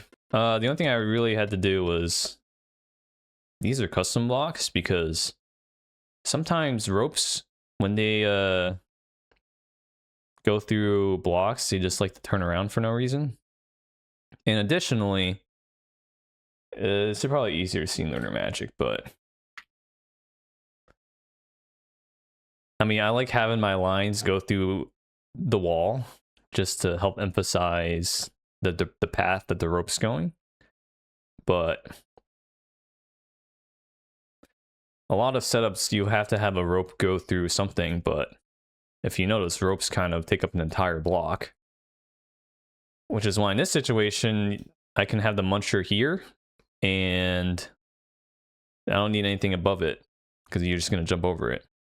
But for situations where it needs to go through a wall, like this, I had to code a custom block where it acts like a line guide for the rope, so the rope can actually go along the path, but for everything else, it's just a wall. And then consequently here, same thing, but it's just a death block instead. So custom block for both the top and the bottom.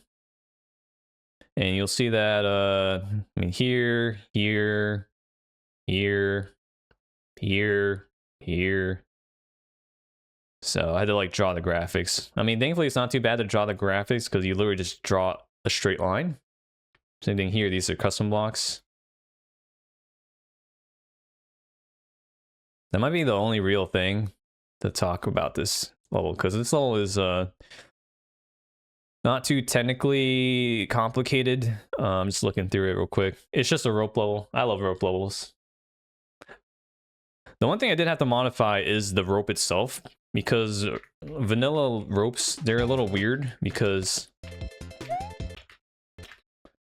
if you grab the very top of a rope that's like falling down, it'll actually just kick you off.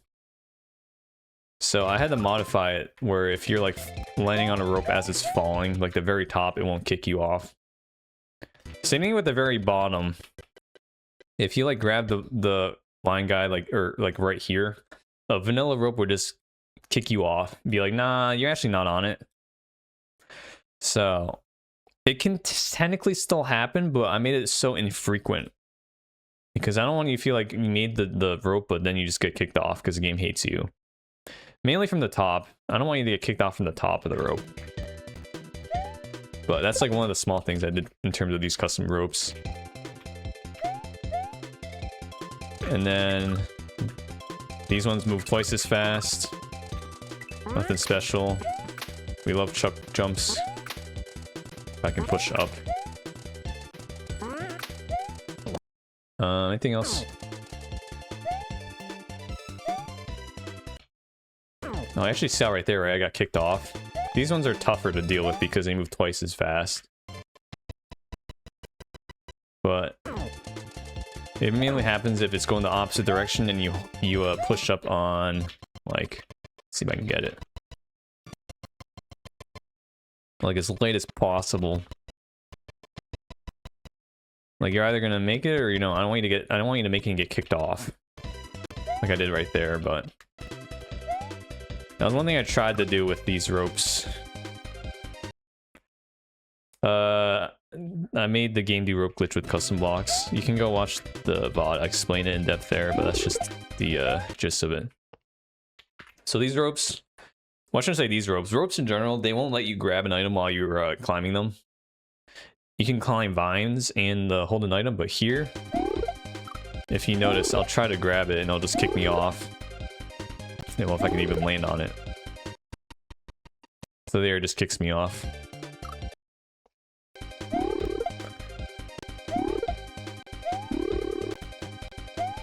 You also can only grab ropes while pushing up. If you push down, it will not let you like get on it. So I'm pushing down here.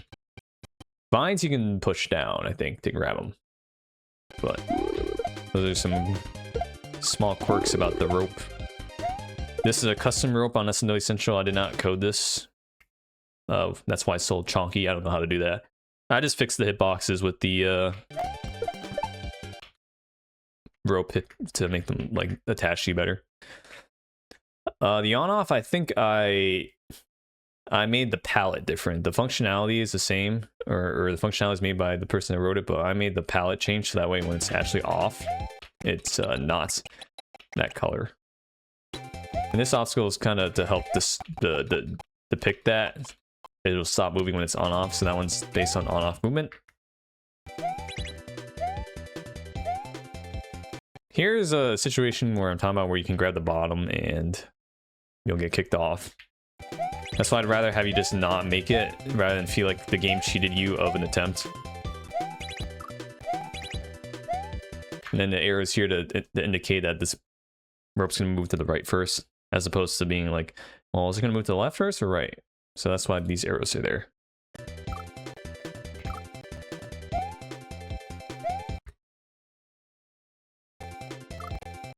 And another camera block moment. Screen stops here. It's gonna start moving. Also, you cannot spin jump off of ropes as well without a frame perfect trick. I should rephrase that. Because if you push spin jump, or if you spin jumping onto a rope and you push spin jump, or sorry, if you spin jump onto a rope and you push jump and up on the same frame, you keep spin jumping and you keep your momentum. Actually, let me see if I modified these ropes. I think I modified these ropes so that you can't do that frame perfect jump. So if I push jump and up on the same frame, I should not have momentum. Yeah, so I patched that trick out. It's not really it's mainly for if you accidentally do the jump. Because the one thing I've tried to make sure is if you accidentally do a frame perfect trick that you're not trying to do, you shouldn't be punished for it. It won't really happen in this situation, but things with like you know, grabbing a throw block and have them keeping momentum, stuff like that. I guess they did, yeah. I kind of forgot I did that. But I think for these ropes, or a lot of these setups, I don't think if you were to perform that trick, it would have like ruined your attempt. Here it might have, right? If you were to push up and jump on the same frame, right? You would have been slingshot to like boom before you go back to the left. So, and this might be one of the rare situations where accidentally doing that frame perfect trick would have messed you up. Oh.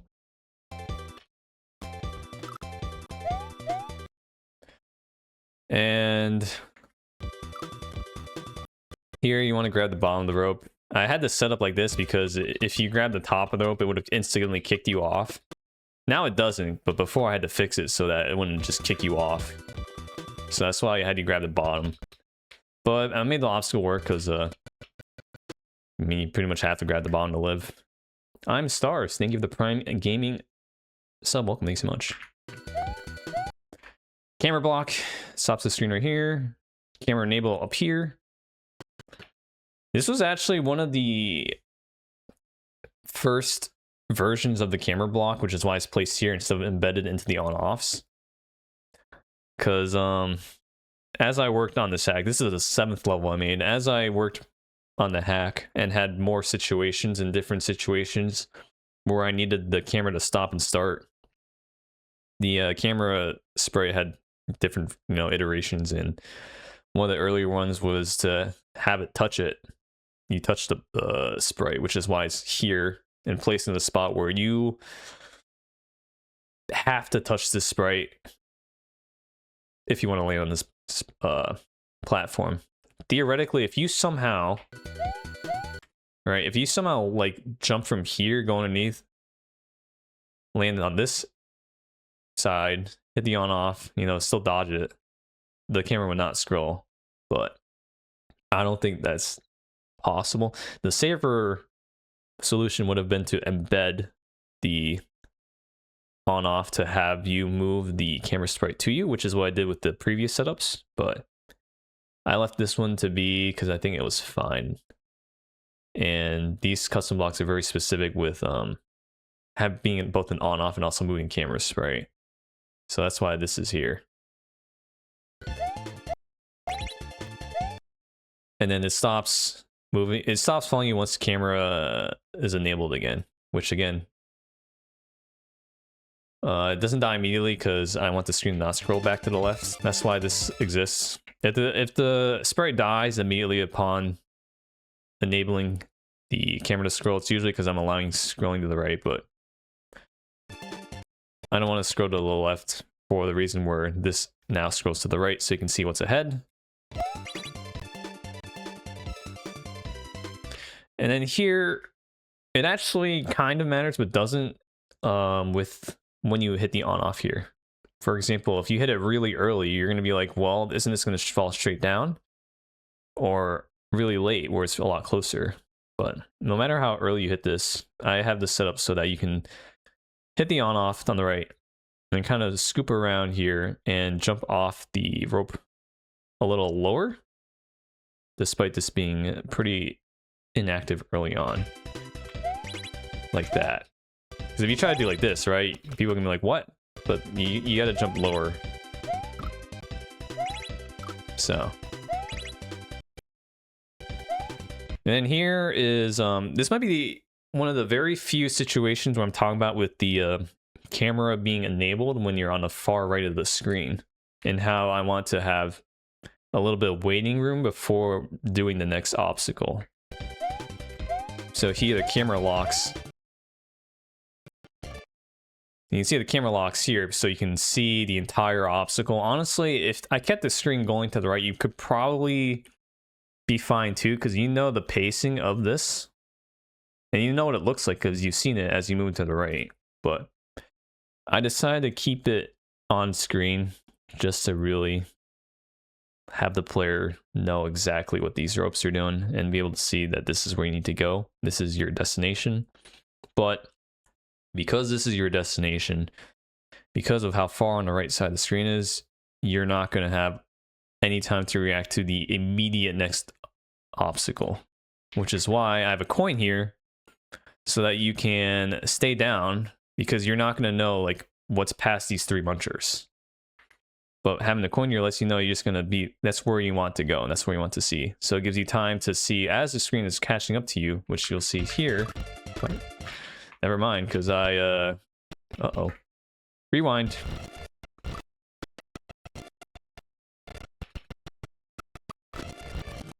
Okay, that was a bad save state. Okay.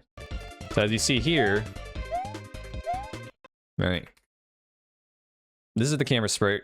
It's going to enable the camera once you get past it, not necessarily touch it. That's the criteria I set. So you can see the screen, right? It takes time to catch up. But now the screen has caught up, so you're able to discern that the next obstacle is this, and that you're supposed to get here next. Whoops, I fell down. So that's why it's like that. But this might be the only like place I think I had a setup where I couldn't scroll it immediately, or have you go back to the left the side of the screen and then go back to the right to have that smoother transition. But that's why that's like that. And then anything special here? Not really.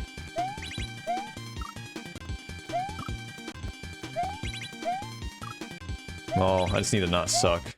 Okay, so I mean, another camera stops it perfectly, so you can see the on-off. I do hide a little bit of information, which is that this does not, or that this rope actually goes back to the left, which is mainly for the troll. But it's not entirely unpredictable, because as you go here, the screen will scroll to the right. And by the time you're here, you'll see all the information you need, and you have enough time to still jump into the pipe, because that's what you're going to do as your first instinct and get trolled. There were a few people that dodged it. I mean, there's a few people that dodged like every troll, even the dolphin at the 3rd level. So, but I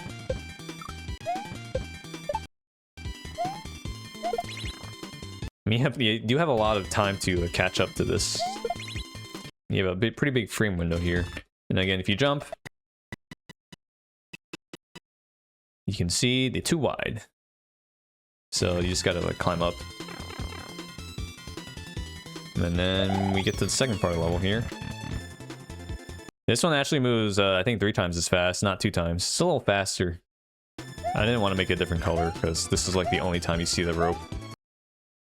And then the second half was just a bunch of things on ropes, not necessarily just ropes. This is all custom, because the only thing that can be on ropes are like, the only thing that can be on these lines are really ropes, saws, fuzzies, the platforms. I think that's it. Maybe one more thing. And then this level was inspired by Revelug's level. He was in chat earlier, where things are on ropes. So I don't think there's too much about this level in particular, tech-wise. Oh, I died.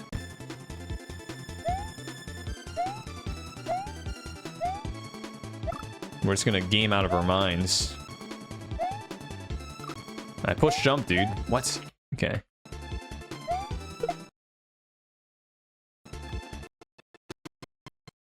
I actually had to modify this platform to despawn off lower.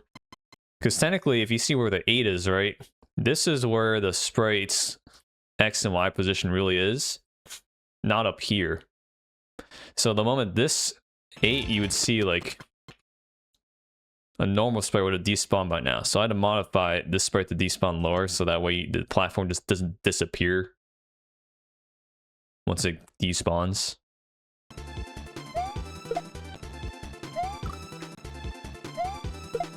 But as you see with these ropes, their position is at the top. So you don't have to do anything fancy with them despawning off the bottom.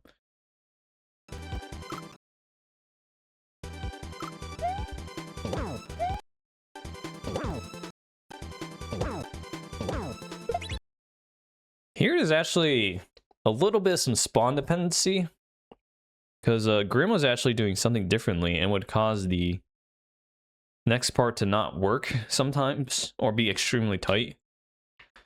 I gotta remember what he did. I think what he did was this. What did he do?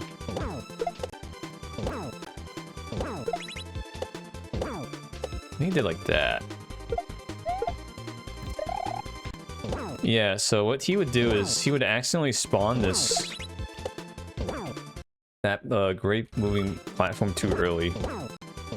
So this is an example where you, as a creator, need to be very mindful of how things spawn relative to each other, and how players are not going to be aware of that because you don't have this information when you play the game normally. Nor will a player understand the obstacle as well as you. So I think future me, if you want to make it 100% consistent, like if you're doing it this way, the way Grim was doing it, let me get a better start position. Here. So you can see that this platform spawns when I'm roughly here. So his strat when he did this the first time was he would do a second, well, let me throw this up. Let me make sure I have a different save. Okay. What he would do is he would do a second bounce earlier, prematurely, and his movement would be like this. And you can see that this platform has already spawned. It spawned earlier than I want it to because the chuck is back here. As opposed to if I did the intended strat, which is this. Notice how the chuck is much further in front of when this platform spawns. And that's important because of how the setup is.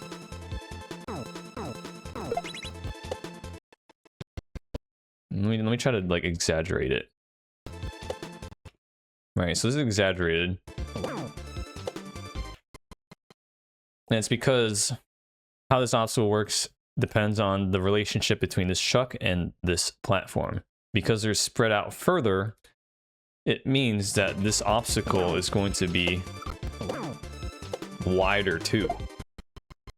The platform here is much further to the right, which means it's closer to falling off this line guide, which means you have less time to throw this and catch up to it. So this is an exaggerated example. See how this throw block is way higher up than it should be, and this obstacle does not line up. If you want it to line up, you gotta like, or rather, if you want to have a chance for it to line up, you gotta throw that as early as possible. Which, even in an exaggerated case, it can still work. But that's why it's important for a lot of the setups to be as consistent as possible and not spawn dependent to the extreme of this setup. This might be one of the worst setups in terms of that because of how spread out the chuck and the platform could be together. Well, it's not the worst because even if you get worst case scenario where you spawn this platform extremely early, unknowingly, you still have a chance to make it work. I mean, it's still not a great excuse to have the setup like this. Like, I think if I were to go back, I would have to modify it so that the chuck here, so this is the platform, this is the chuck. I would probably modify it so that this chuck, or this platform and the chuck spawn at the exact same time, which means the platform probably has to be like back here, so it goes this way first, then back right, because since it spawned earlier, it's going to take longer. It's gonna need longer to travel the distance. And then I would have to modify it so that this platform does not despawn being like 16 blocks off screen. And that way it doesn't depend on when you spawn the platform here.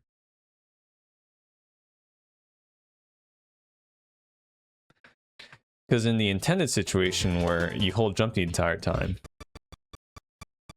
you're bouncing off the truck right when the platform spawns. Or sorry, yeah. Which is basically the timing I intended. And maybe an alternative solution, if I don't want to do like spawn on the same exposition, because that requires you to offset the sprite like a million sprites to the right. What you could do is have the sprite spawn when you're about here instead. Because the only way you're getting to this spot without dying is if the chuck is in this general area. And with how this setup is with the throw block, if the chuck is off by like a few frames, the obstacle doesn't become a make or break situation, as opposed to where you get to the exaggerated situation.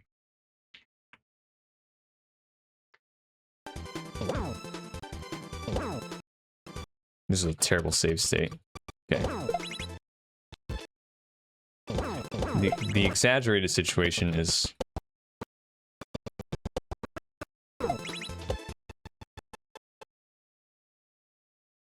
right. You're not gonna accidentally spawn the platform this early if its spawn is pushed a little to the right here.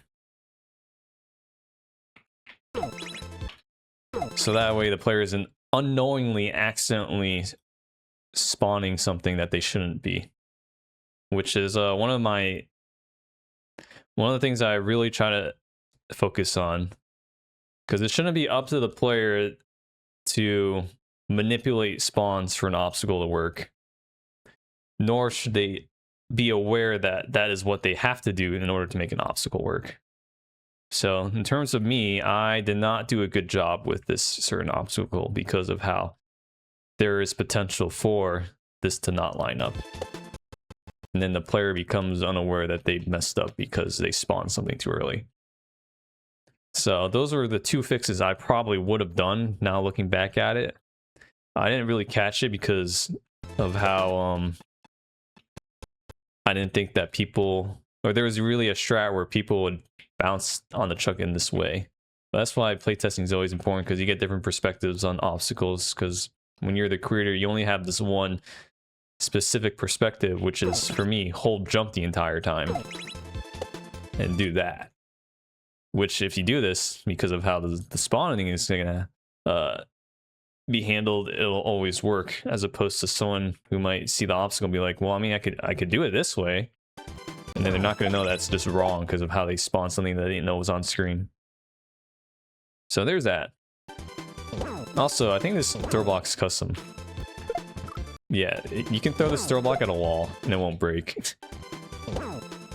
If you're curious. That is just because of what I talked about with the sometimes you throw an on-off, or throw a throw block up at a block on the ceiling and it'll just die randomly. Well, not randomly, it requires a very specific criteria to happen, which goes back to the accidentally frame perfect situation. Well, in this case, it'd be accidentally subpixel perfect as well. And this was before I made the custom blocks where it won't actually kill the throw block when it interacts with it. And the easiest solution at the time was just to make this throw block invincible when you hit the sides of it. So, because if you hit the side of a block, it's not going to change the obstacle. Honestly, if you do that, you feel like you're not going to survive anyways. So now you can see with the intended setup, notice how the platform is way higher up and is way further to the left.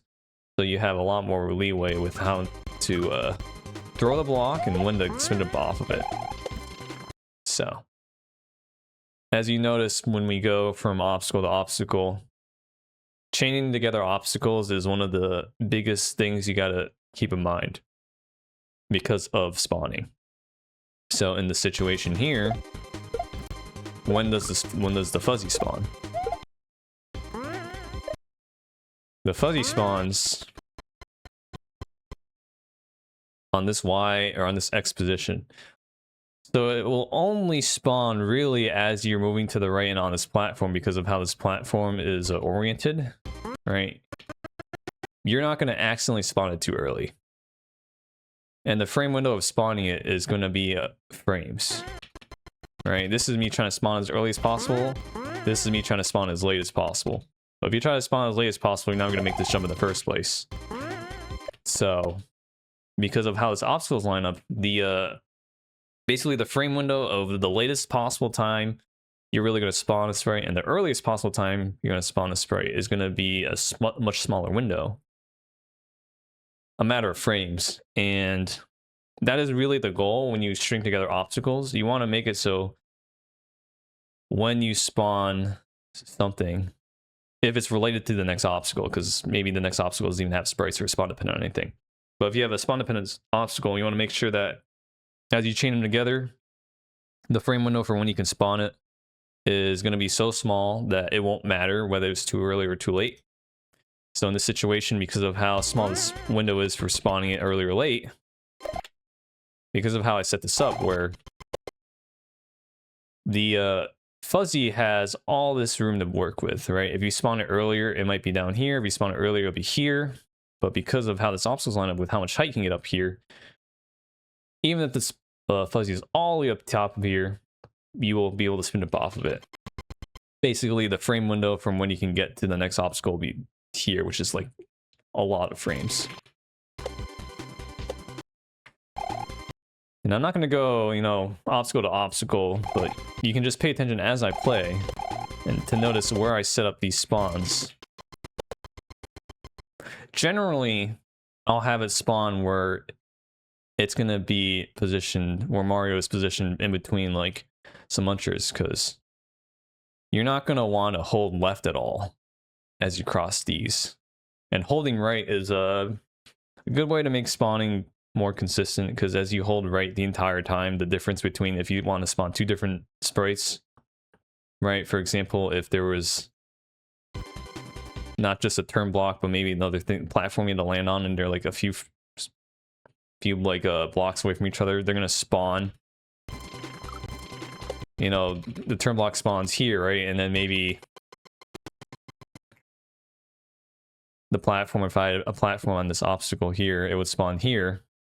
And since you hold right the entire time, you can reliably predict the difference between their spawn times and design around that. Because the only time it would be an issue is when we saw in level 1, right? Where if you were to do something like this, where the player holds left and then they hold right, all of a sudden the spawn difference is going to be a lot greater. And depending on how you design the obstacle, it might not line up, which we saw in the previous obstacle with the truck and the platform here. But because of how I position the spawns where you have to hold right, otherwise you're probably going to die because there's, you know, munchers that you have to cross. That's a good way to get spawns to be more predictable for the creator to design around. So a lot of times that's why you see like the next sprite you need to interact with or the obstacle is related to, it will spawn generally around like some munchers. It's a way I can get things to line up.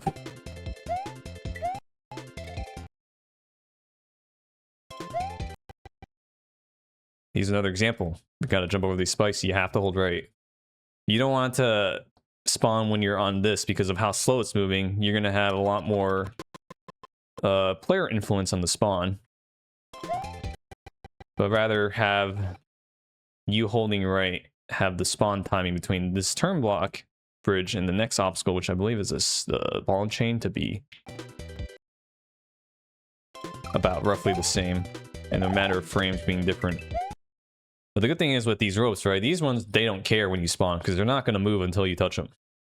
So those are examples of where you don't have to worry about when it spawns. And in an ideal world, that's what would happen for, at least for me, where I would make every single sprite not, or every obstacle not matter when you spawn the sprite. Right? It could spawn already, but it won't actually do anything until a certain condition is met, which is very tough because most of the time you'd have to code that criteria yourself, and it can be very specific to that obstacle, which is why like 90% of the sprites in this game, or the 90% of the obstacles in this game are dependent on when you spawn the sprite. But in the future hack, I do want to make it so that like 100% of the sprites, it doesn't matter when you spawn it.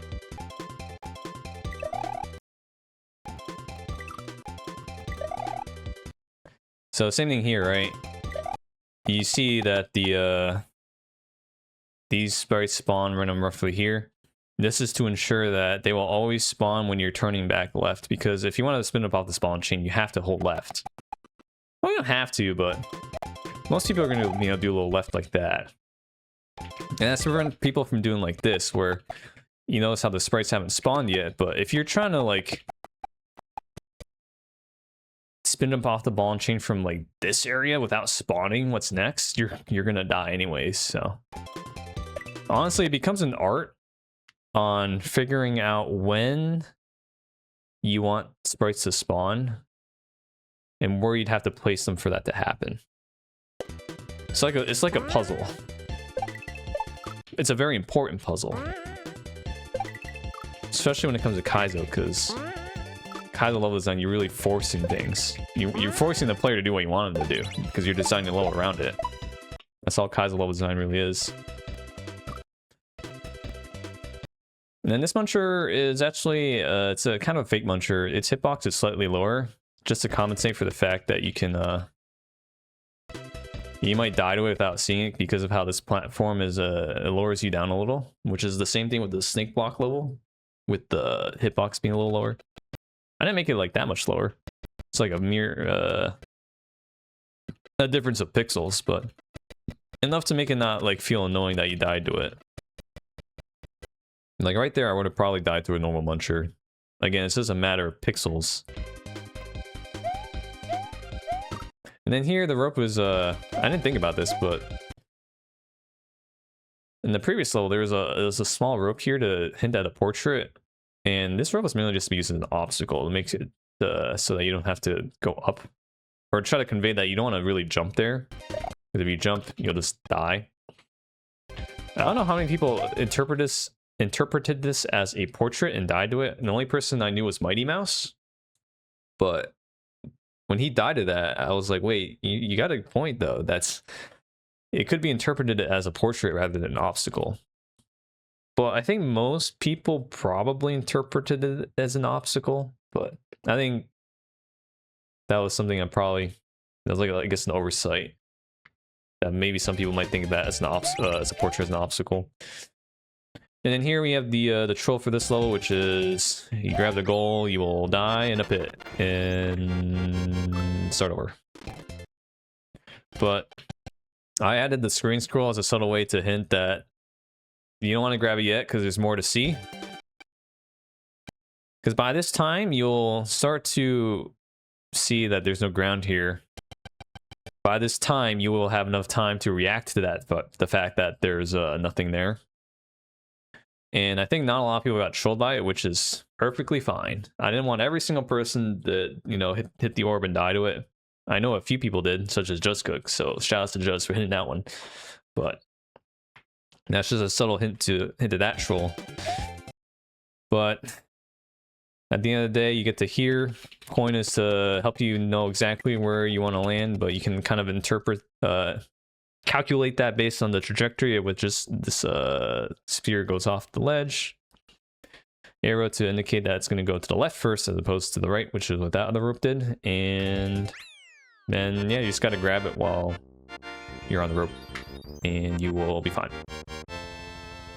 Didn't want to make it too difficult, because again, the troll should not be the form of the difficult part. Yeah, we're doing a breakdown. It's been 2 hours for 2 levels. Not great, guy. Three levels actually. I mean, this castle is probably gonna take an hour for everything. Maybe an hour and a half, honestly. This castle is very technical. The Skyzo City is not so technical. It's actually one of the least technical ones, I think.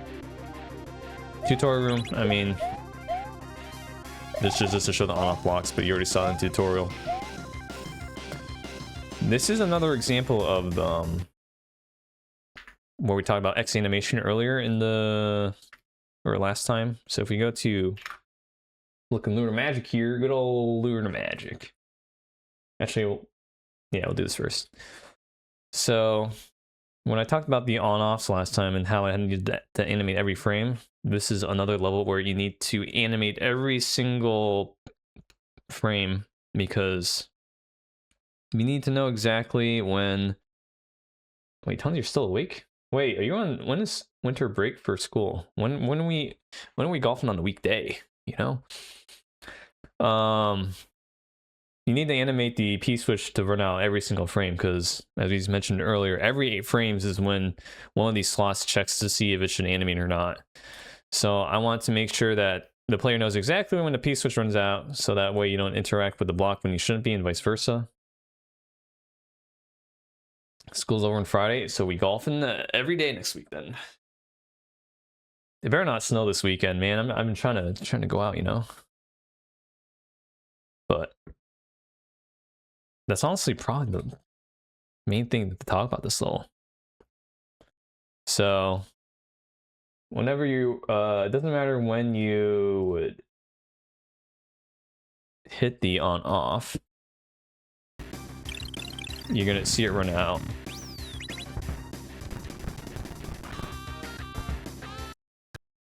This timer's too long. But you can see this timer, right? Reaches 0, it should react immediately to it. Yeah. 2 frames after it. It's just an accurate way to show that P-switch timer additionally, rather than every 8 frames, depending on when you hit the P-switch. That animation timer actually only, I think it starts when the level actually starts. But that's just something to keep in mind. The level itself is, yeah, not very technical, because the whole theme with this level is just Skyzo race the P-switch based off of the Skyzo level in Kaizo Mario World 2, known as City Sky. And there's not a lot of tricks associated with, other than just racing a P-switch, you're kind of just doing generic tricks. So a lot of these tricks are not specific to like the gimmick, as opposed to pretty much every single level before, where, you know, you have a Baby Yoshi level, do Baby Yoshi tricks. You have the stink block level, you have the stink block maneuver different ways, stuff like that. This one is just kind of pure platforming, and it's kind of like a nostalgic feel with the vibes of it. If you played Kaizo 1 and 2, or even I guess Skyzo, because I beat Skyzo Mario Maker. So a lot of these tricks are just kind of generic tricks. But here's another example of the bullet launcher.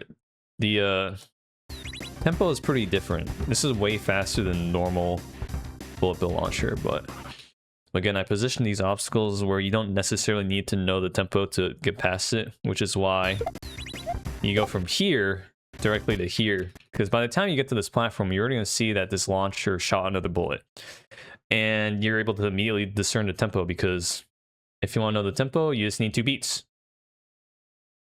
Just like how if you want to determine a line, you need 2 points. In Euclidean geometry, right? Hopefully I'm correct about that. If I'm not, then whatever.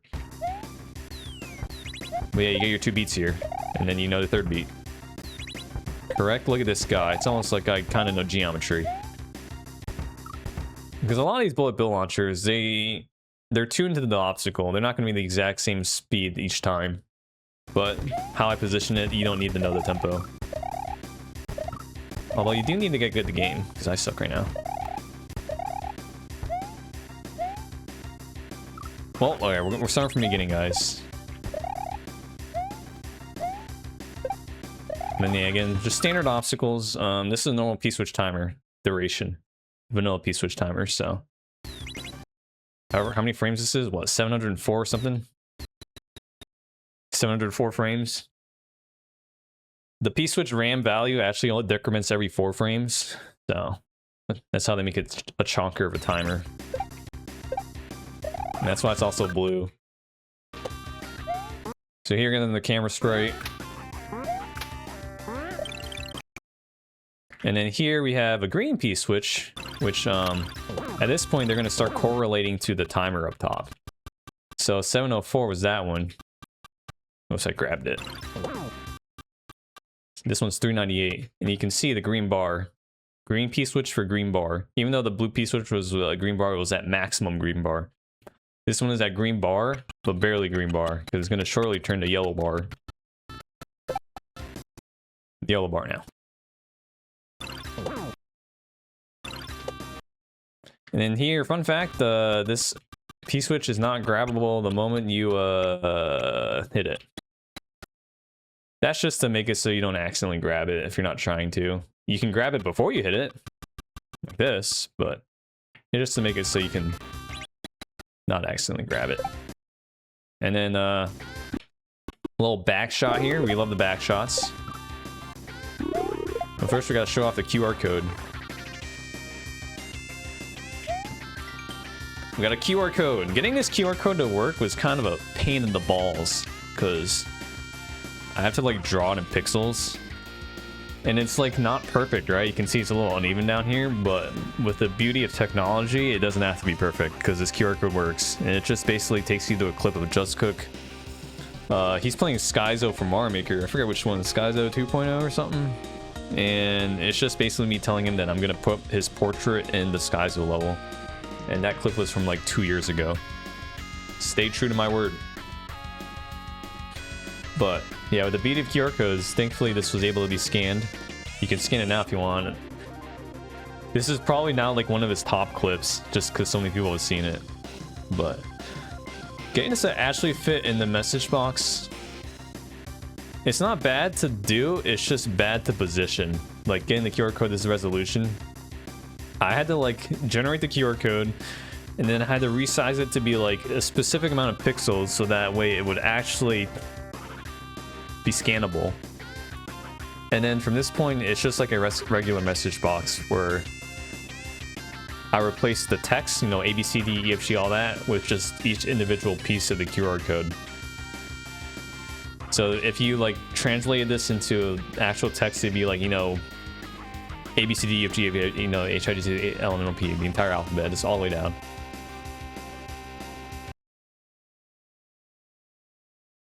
Does this image overlay over the background? It overlays over everything.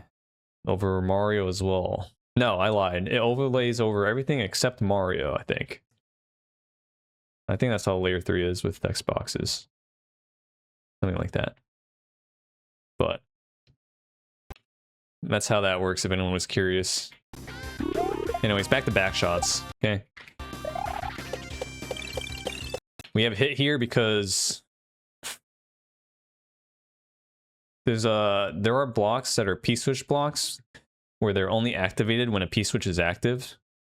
So I didn't want people to think that's what that P-switch or what this block was, because if it was that block, this block would disappear when the P-switch runs out, but it's just a normal coin block, which had the same graphics. So that's why this hits here.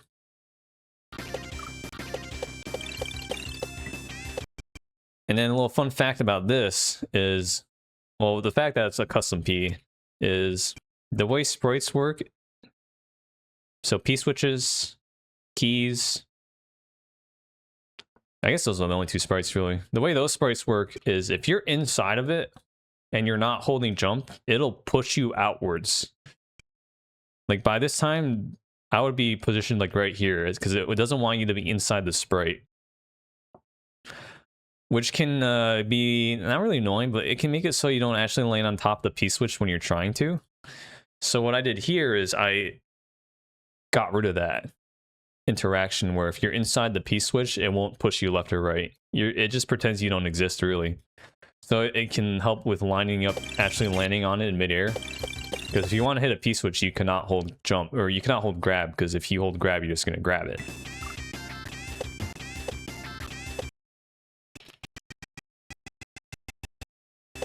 So that's how I make landing on these midairs less awful.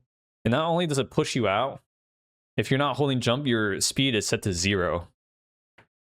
So you'll have no speed as you like try to exit it. But here you'll notice, so if you look at this in my speed, as I'm holding right, that speed never gets set to 0. It's still going to the right. So that way you can get to the next obstacle and without having 0 speed and trying to build it again. What does that pushing vector get stored? Where? I don't know what a pushing vector is. It's a subroutine in assembly. I can find it maybe. It's also in the disassembly. It's a specific address in the disassembly. So pretend we're looking at the address. It's like, I don't know, just somewhere here, and then it would just be a bunch of assembly code that's basically handles that.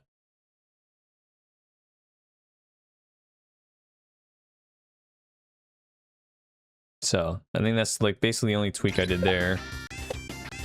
The P-switch. And if you want to land on the P-switch, you have to be moving down. If you're moving up, you just go through it like that. And then we get to here, we get that Thwomp again. Nice little Thwomp. And you can notice the yellow P-switch coordinates to the yellow bar. Yellow duration, so now it's a little lower. I don't know if anyone really noticed that. Nothing crazy here. Same idea, if you hold jump, you won't grab that stump. So you can hold Y to build speed faster, because that's what you want to hold Y for, to build speed faster. Oh, we love disco shells. And then we have red switch for red bar. Pretty low. And then we have this pipe lackitude, throw in P switches to convey that's exactly what it is, because as you can tell by this point, you cannot see that there's a pipe lackitude there, nor can you even know that he's about to throw one. So that's just to convey more information. The 3 is here because you can't actually see Yoshman. If you could see Yoshman here, then you'd know it'd be exactly 2. But since he's off screen, I got to convey exactly how many times, which is 3. But that also could have backfired because I think people were trying to hit it 3 times before landing on the P-switch, which technically works. It's not intended, but technically you could do this.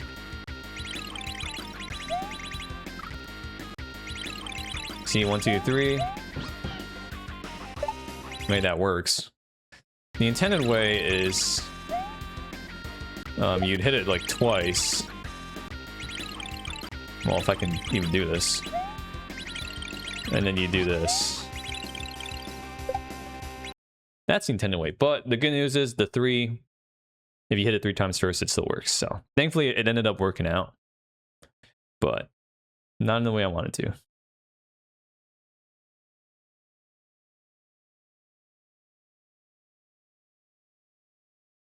Mario is being pushed in one direction against an immovable wall, and his position is changing.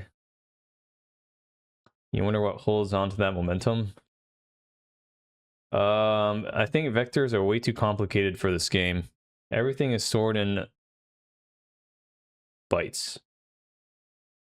You probably would like this. Here, you can go look at the RAM map for S&W. It has everything about the game. I don't know anything about vectors other than they're arrows. That's all I know about vectors.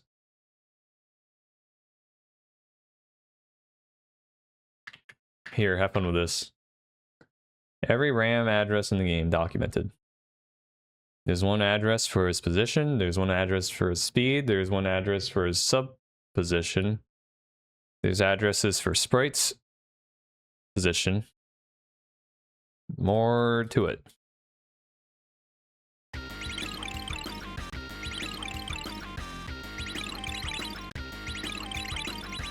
Anyways, let's oh yeah. So here again we have the Yoshman does not bounce up and down when he lands on this block, and only this block. As you see, he bounces up on, you can see he bounces up on this one. But for the sake of consistency, he will not bounce at all on this one, and it makes it consistent for you to time it. Every time you see you have to land on a falling Yoshi, he will be on a block that does not let him bounce.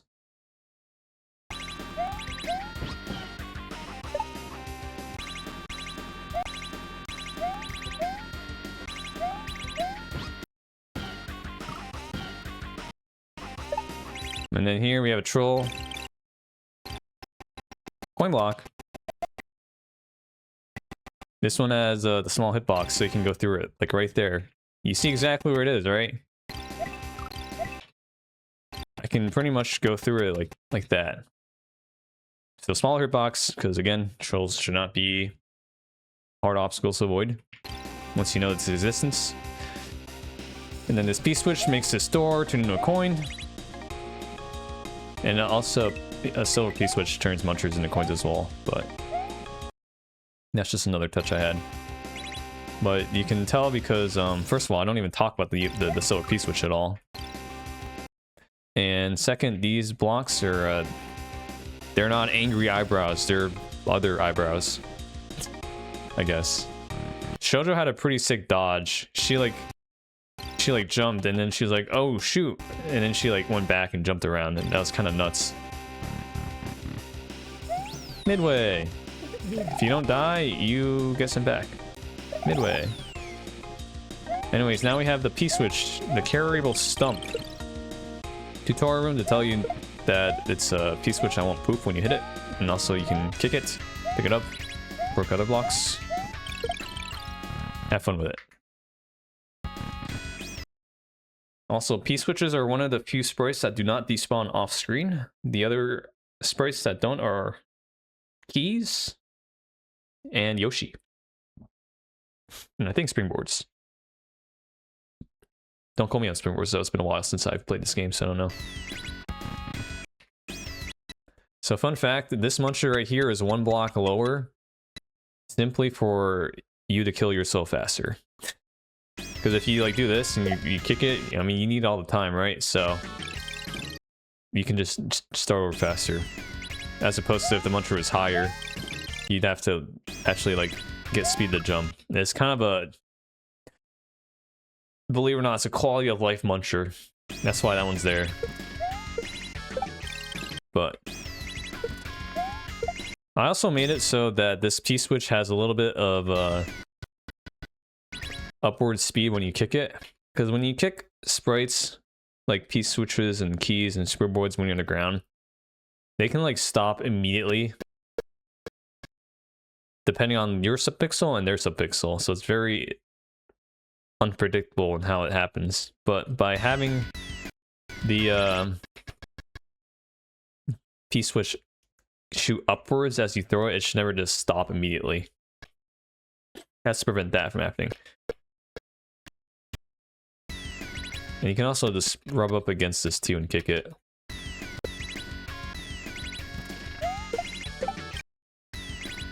And then the rest of this, I mean, now these obstacles actually kind of relate to the theme, which is the carryable P-switch. You can also drop it, you don't have to kick it too.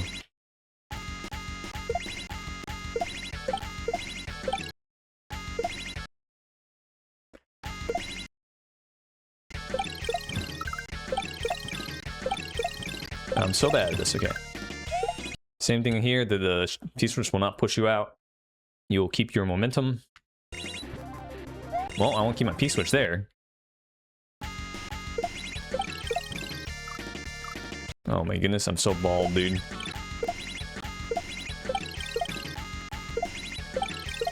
This guy bald will mount. Okay, so now I get to this part. It was really interesting to see people do this obstacle in 4 different ways. Some people, they would do this.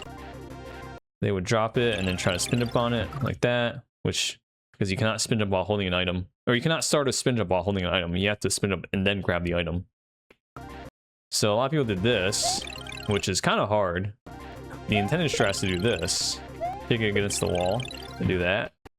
Some people dropped it. You can drop it too if you want. But people that dropped it here, they made it harder for themselves. So maybe I should have put an on-off here too, but then there'd be so many blocks on the screen. Then we have an indicator here. You can go before or after that saw, your pick.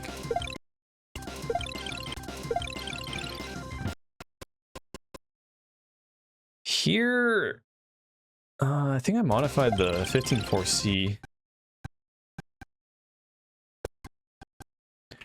Yeah, so here I actually did a little modification. Wait, let me double check.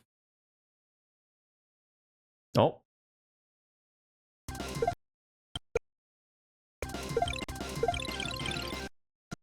Yeah, so here I actually modified the disable player interaction timer.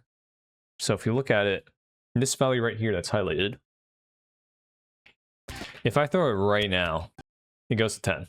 Because, as I said before, anytime you throw something or spit something out with Yoshi, the disable player interaction timer is set to 10, which is 16 frames.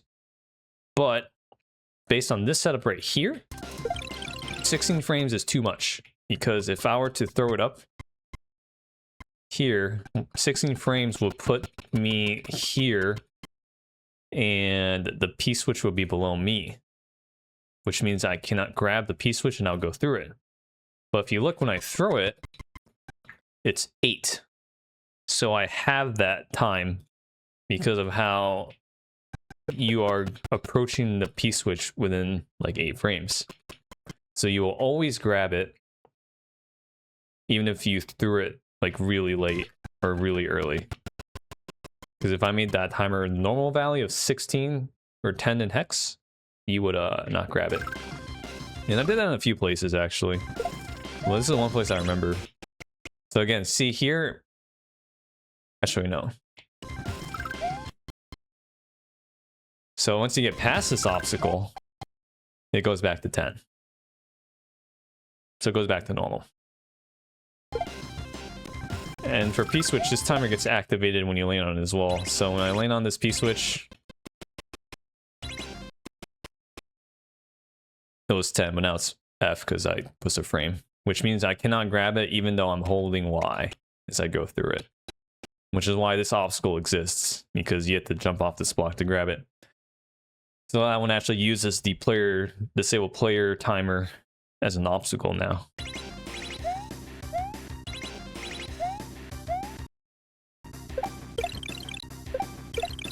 Here we had a little bit of not clarity because of how you could do this obstacle in 2 different ways, which I did not anticipate. So some people, they would try to land on the P-switch like this. Well, I didn't really set it up well, did I? Here. They try to do this. And as a result, they would have to spend time to do this and then go across. And you notice how the bar is a lot lower. But the intended strat was to do this. And you'll notice as I get here, the bar is much higher, which affects the next setup. Which is a little unfortunate, but it's not the worst, because if you do it this way... Okay, well, I think it's this slot.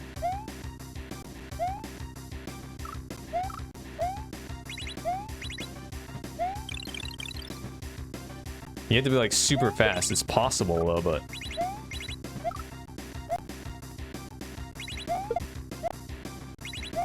But as a result of doing it this way, it makes the next obstacle extremely tight.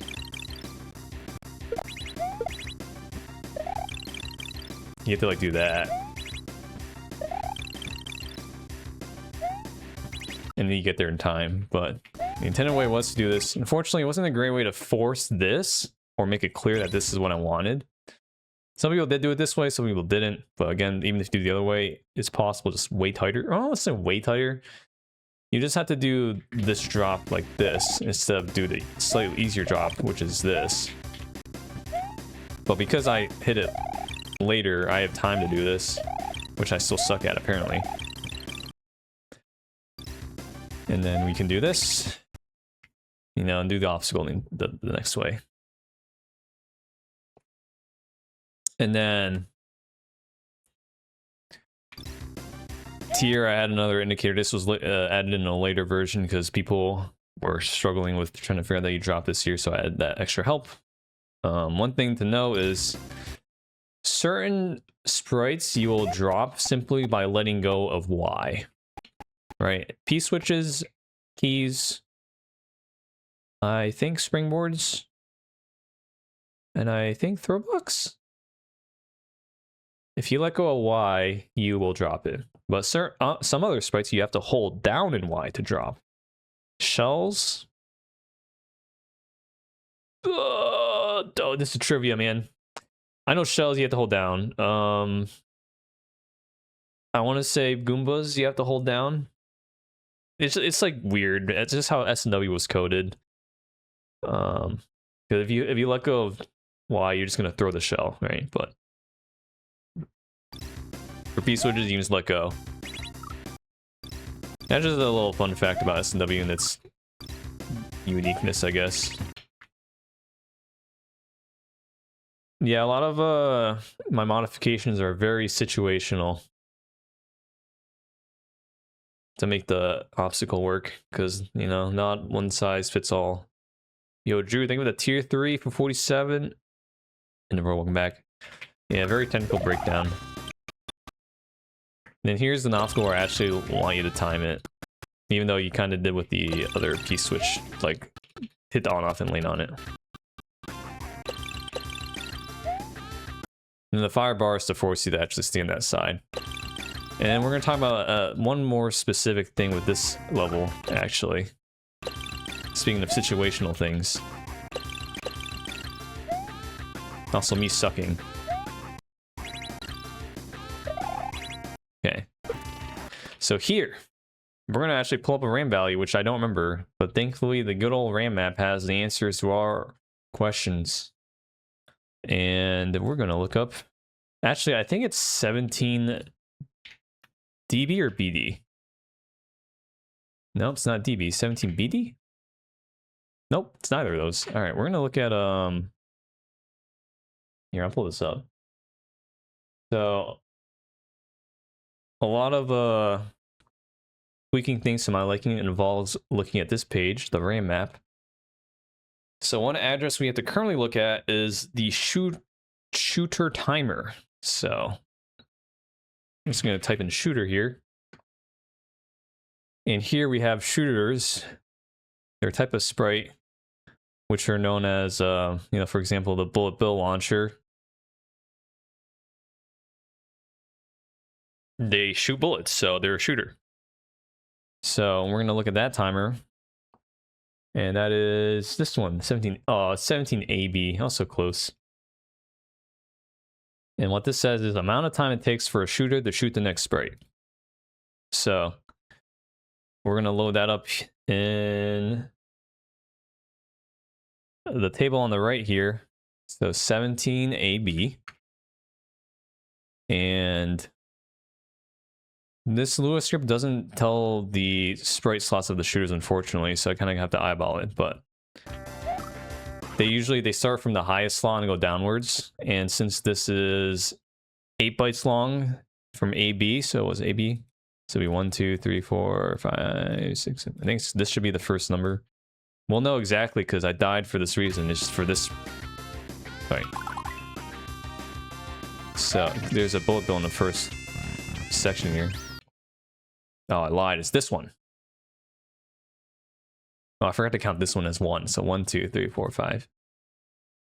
So this is the timer. Whenever it reaches 0, it will shoot a bullet. And as the RAM map says, it decrements every 2 frames. So 1, 2 goes down, 1, 2 goes down, 1, 2. So you can see that this always shoots a bullet when it's 0. But just like with other sprites, it spawns when you're close enough to the screen, which means this timer gets set when I'm not necessarily on screen yet. So if we go to the save, we can see exactly when this spawns right here. So this bullet launcher already has this timer going off when I'm all the way back here. And these actually can't be set with the offset sprite. I tried. Maybe if someone's smart enough or if I'm smart enough, I can figure out how to do it. But because it spawns so early, apparently it always spawns with a timer of 10. Because you can see it spawned with 10. Even though the timer at the first bullet was not 10. It was longer. But they also only shoot if it's on screen, which is why when this is 0... Sorry, when it's 0, Okay, well, if I survive long enough to be 0. Ooh, okay. It goes to its actual timer. So I set these to have a timer of FF, which is 255. Well, which is really 255 times 2 in hex. And there's a reason for that. And because it's not on screen, you don't hear the launcher actually shoot. The reason it's set to FF is because if you noticed earlier when I was trying to show you, it actually got prematurely set to FF. Here. And that is because of custom blocks where they're positioned exactly in that spot. So you spawn the launcher when, again, when you're what? Here. One block before you even touch these custom blocks right here. Well, I guess 2 blocks before. And that is to force the bullet bill launcher timer to be its maximum value, so when it's at its maximum value, it's not going to shoot. Which is exactly what I want, because if you notice, when you do the obstacle... That was safe state past it, yeah. Right, it's not shooting. And they're not like Mario Maker launchers where if there's something blocking it, it's not going to shoot. Although there are custom launches where you can, you know, define the criteria where if you want to shoot like that or not, but you can see its timer is not 0, so it's not going to shoot. But the reason I force it to be as max timer so it doesn't shoot, and then I could force the timer again to be a specific value, which if you're going to notice when I get to this block right here, it is now set from B7 to 3D. Or I guess rather, it's set to an extremely high value, whatever it is. And now it's set to 3D, and it is always set to 3D the moment you touch this block. So that way, it forces this launcher to always shoot at the pretty much the same time when I bounce off this bat, right? So, you know, bouncing off the bat, bounce off it again, then do the springboard drop. And it's always going to shoot at roughly the same time. That way, it makes it so that this launcher timer is not spawn dependent, which you've seen, because depending on when I spawn it determines when it's going to start its timer. So that's to ensure that even with the minuscule frame difference, right? If I do like something like that, spawn it later, or do this obstacle at a different time relative to the P-switch, because this obstacle is based on this P-switch timer. I need it to be inactive at a specific time. Otherwise, you know, you're gonna get blocked by James here. So I need the launcher to shoot at pretty much the same time relative to the obstacle, and also relatively to the same time of the P-switch timer. Which is why I have these 2 custom blocks to first make it an extremely high timer, so it doesn't ever shoot. So that way I can modify it to a lower timer, an exact value. The value I basically want it to be, which is 3D, because it times out perfectly with this. So that way it'll launch when I need to hit the P-switch and when I need to land on the bullet. I missed. This is another not carryable springboard. I think some people tried to carry it, but that's just to make the jump easier. This might be the only spot where you actually might consider carrying the springboard, but... And then, yeah, you need this happen because of the... How tall is this pokey, dude? I had to find a way to force you to, like, wait. And we came up with the pokey. The pokey wall of destruction here. The stack, man. Mario Maker stack. And then here... I don't know if I made this chuck actually dependent. I think this chuck is spawn dependent.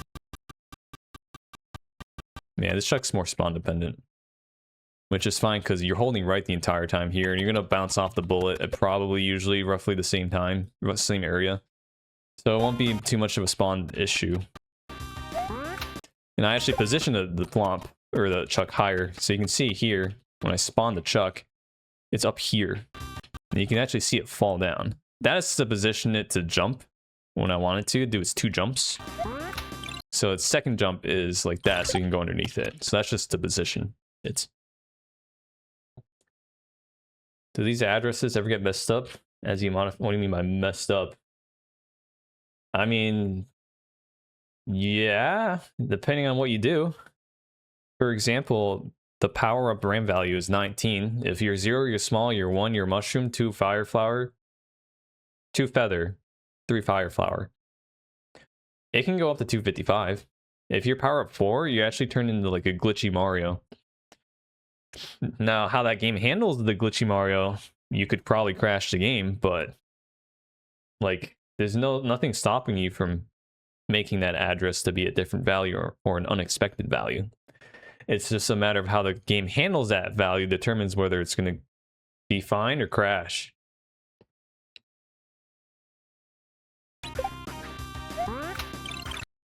So,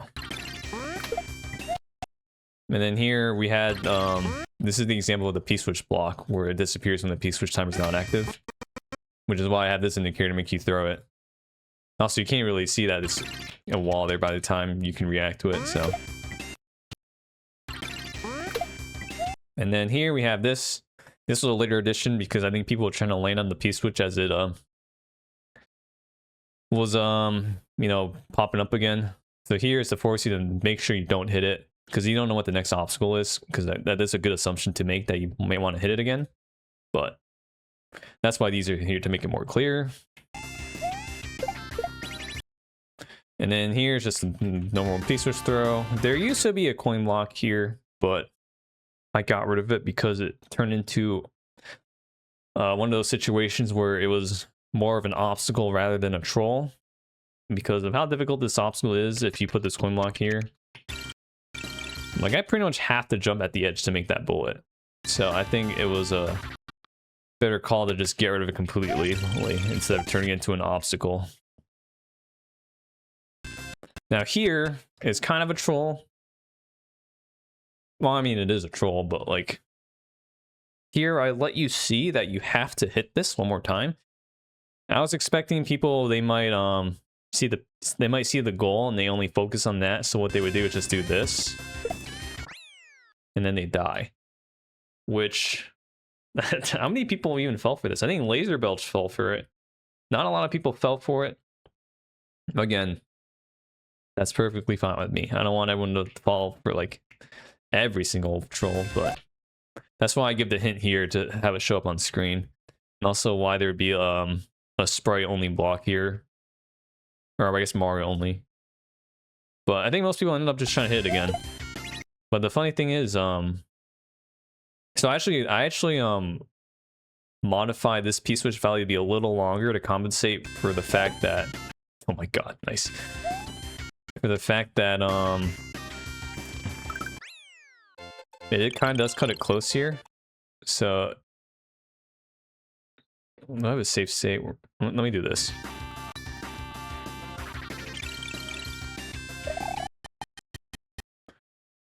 $234. But here, $328. So that way, you don't have to be perfect with your movement here. You can still make it. So I'm lenient in that regard.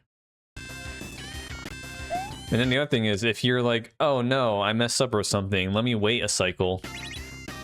That's why we have these spikes here. I think only like 2 people hit that, but it was really funny. So that's why I wanted to make it more lenient. Oh my, yapping. But yeah, so that's that. There's that level. You haven't seen that one? Alright, we gotta find a clip. Hold on. I've only seen one person hit it. I thought a second person hit it, but let me find the clip here. And then I'll link it. I am still working on the compilation. It's taking a buttload of time. But there's also a lot of clips, which is nice. Oh no, I didn't write it down.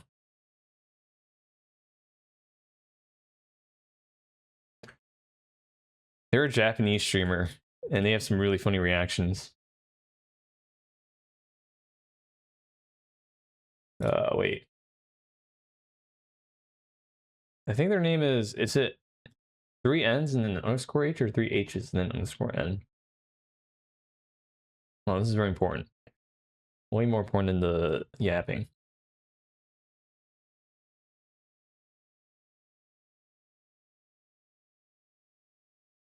It is HHH then NNN. Okay.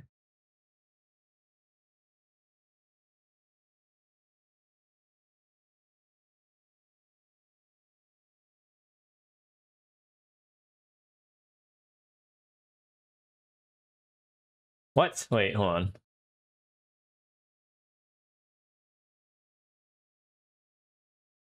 Oh, it's 2 N's. I lied. It's HHH. That's why I was like, I got thrown off. Okay. They're on I forget which level, but they're making some gains. Anyways, here's a clip. You can go watch this one. It's clipped by Marvis, dude. There he is.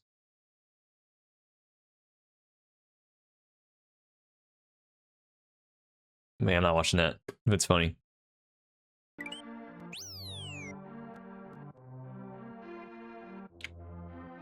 Alright, so we're in a classic trope castle. This one is... Oh, this is technical. This might be like an hour and a half just to explain the level. We'll see. But here we have the classic trope castle, referencing the 5-room castle, because Kaizo 1 was 5 rooms, Dram 1 was 5 rooms. Because of that, Kaizo 2 is also 5 rooms. Did Kaizo 3 have a 5-room castle? I don't remember Kaizo 3 that well. I don't think so, right? Dram 2 had...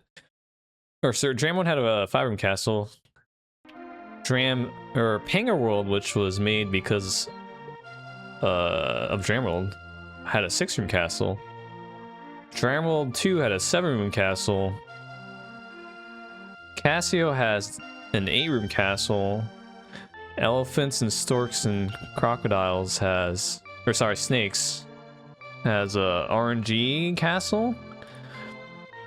Grand World has the 8 to 20 random castle. So the trope is you get a castle level, you have rooms, and then there's different criteria. So this one is just basically following that idea where you get a castle, multiple rooms, there's going to be some twist. The twist here is there's 4 rooms, and you have to beat them all.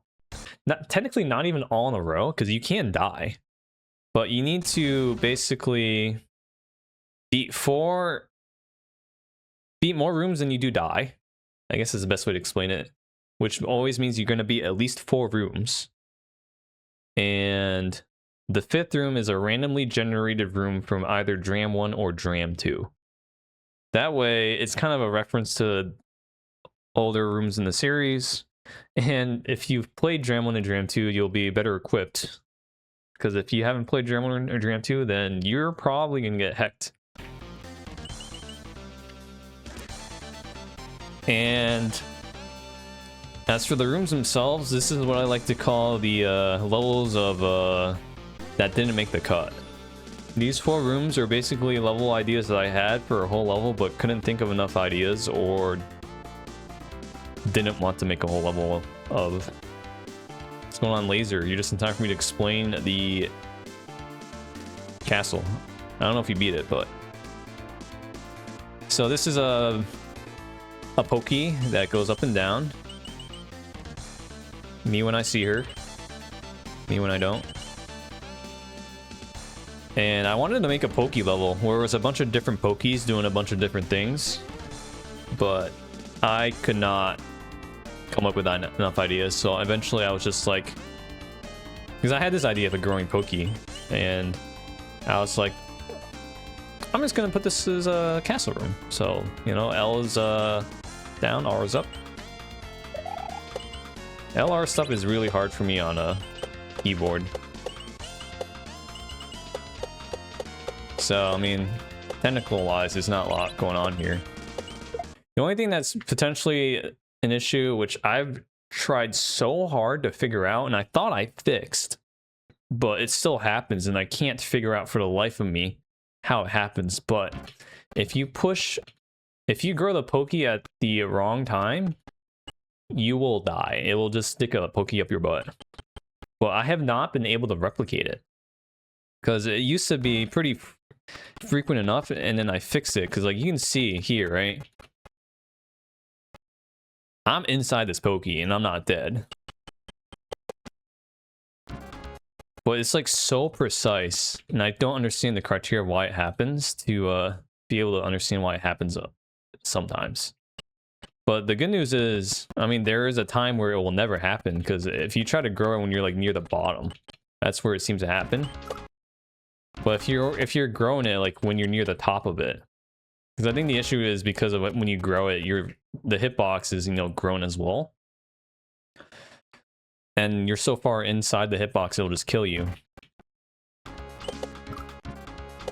So if you grow it when you're like, you know, kind of above it, it will never happen. So there's at least a way to mitigate it rather than, you know, if you try to grow at the very bottom. Again, it's still even just a rare chance. I have not been really able to replicate it. Because I haven't been able to replicate it, I haven't been able to like fix it. But it's been so rare for it to happen that I think I decided it was fine enough. You can even grow it up to 3. You can just leave it at 3 if you want. Which actually I should start doing. But I like this trick because you're growing it as it falls down. So you basically grow it into you. One time I was just too far to the right. So I like that part of it. That's room 1. Nothing else to really explain. Nothing really spawn dependent. That shell can spawn pretty early or late. It doesn't really matter when that spawns. That's a good example of it. Doesn't have to be too spawn dependent. So that's room 1. And the way this works, for those that don't know, every time you complete a room, this counter goes up. Every time you die, it decreases. Not back to 0 technically. Well, it can't go to 0, but it only it decreases by 1. So every time you beat a room, up 1. Every time you die, down 1. So even if you do 3 in a row and then you die, your counter's still at 2. So you can still, you know, just do 2 more in a row and get to 4. So it doesn't have to be all 4 in a row. But these 4 rooms, they repeat in the same order. So once you beat room 1, you get the room 2, which is this. Then you get to room 3, room 4, and then once you beat room 4, if that counter is not 4, or about to be 4 when you beat it, then you go back to room 1, and then that infinitely repeats. And I decided to have checkpoints after every level, because I think most 5-room castles, or I guess most levels with castles, they will not have a checkpoint until you get to, you know, whatever the criteria was, whether it be beat all 5 rooms, beat a certain number of rooms. But I figured this would be a great way to kind of catch the player off guard, because I'm sure people will get a checkpoint. They're like, oh my god, I died, right? I died? I'm not back to the Poke room? What? So that they can, you know, learn each room. And then eventually they might have suspicions, right? They see the title, you're like, all right, classic tropes, gotta be 5 rooms, right? Or they're not gonna know how this castle even works. It's kind of a surprise. Some people probably didn't even notice the counter on the top right. Some people might have, but I think some people will just play, not even notice they got to 1. Because maybe they, you know, they see this and they're like, they die and it's at 0, but they never notice it went to 1. So it's kind of a good way to keep them on their toes, keep players guessing, but also let them try each room. And then here we have the Mecha Koopa room. I was not going to be able to make an entire level based off of this, but this was Mario Maker inspired. Who would have guessed, right? In Mario Maker, you can spin jump off Mecha Koopas. In Mario World, if you spin them on a Mecha Koopa, you will die, or you will kill it. So, but unlike Mario Maker, the speed at which it goes to the right is not determined or directly proportional to how fast you're moving right when you spin jump off of it. You can be moving so far to the right, like that, or you can do like a even move to the left while you do it, and it'll go the same distance. To add with a consistency, I even made the hitbox kind of a chonker here. Let me see if I can demonstrate that. So I'm gonna be like kind of off this Mecha Koopa. That's too far off.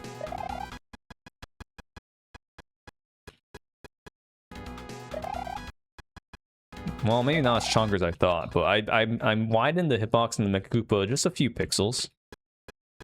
Actually, I think it might be more noticeable when it's actually in this state. Yeah, maybe that's it. So here, yeah, see how I'm like not even on it? I wanted to be more lenient with it. Yeah, look at that. You have like basically this amount of space to bounce on it and make it go to the right. Because if you bounce on it to the right, or if you bounce on it to the left, it goes to the right. Bounce on it to the right, goes to the left. So that way you're not looking at it and you're seeing the middle of it and you're like, all right, I gotta kind of go towards the middle of it. And then you might accidentally hit to the right. So that way it's just more lenient with actually going the way you want it to. And then here is a potential spawning, I'm not gonna say issue, but spawn dependent setup. Because if you see where this sprite spawns, it's gonna be right here. But I position it so that because of how you're bouncing on the Mecha Koopas, in order to get to the next one, you kind of have to hold right here, right? So that way it's going to spawn at probably relatively the same time. So you're always going to bounce off the shell, spin up off of it like around this general area. And then you have enough time to adjust by seeing it go from here to here. So you have all this air time to make adjustments to as if the shell were to have spawned a little earlier or later than your previous attempt or something. And then here's where I actually wanted to make the hitbox very lenient with the going back and forth. So in version 1.0, there was actually a glitch where if you spin jumped off this Mecha Koopa and it went to the left, it would stay alive. And based on how I coded this Mecha Koopa, because I coded this myself, the spin jumping part at least, not the vanilla behavior, but because it wouldn't despawn, the hitbox of it would wrap around and then... Let me see if I can demonstrate. All right, so the Mecha Koopa would be like this, for example. And then it would wrap around to think that you're actually interacting with it over here, which is why you'd maybe spin jump off of midair sometimes. And even in worst case, you would actually, when you get to this part, if you're holding Y, you would grab the Mecha Koopa randomly. Which is why Grim grabbed one out of his butt. So I had to fix that. So that way now it doesn't despawn when you kick it to the right here. Or it doesn't stay spawned. See, now it's gone because it was in slot 9. And the reason I had it spawn was, let me see if I can find it. It was to make something else spawn. So this Mecha Koopa here spawns at the same time the shell does, actually. And then it spawns this early. So I had to modify the routine so it doesn't despawn off the right side of the screen, but it will off the left side of the screen. So that way this is consistent.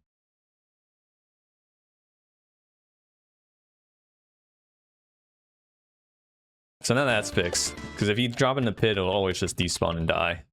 But that was a little quirk we had to fix. And then here's another setup where the screen won't scroll until this Mecha Koopa hits a hidden custom block, which starts the activating screen thing.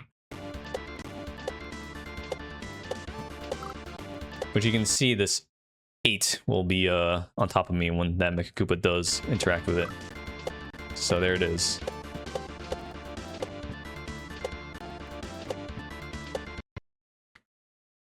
So this used to be not more friendly. This actually used to have the fire bar instead of a straight line.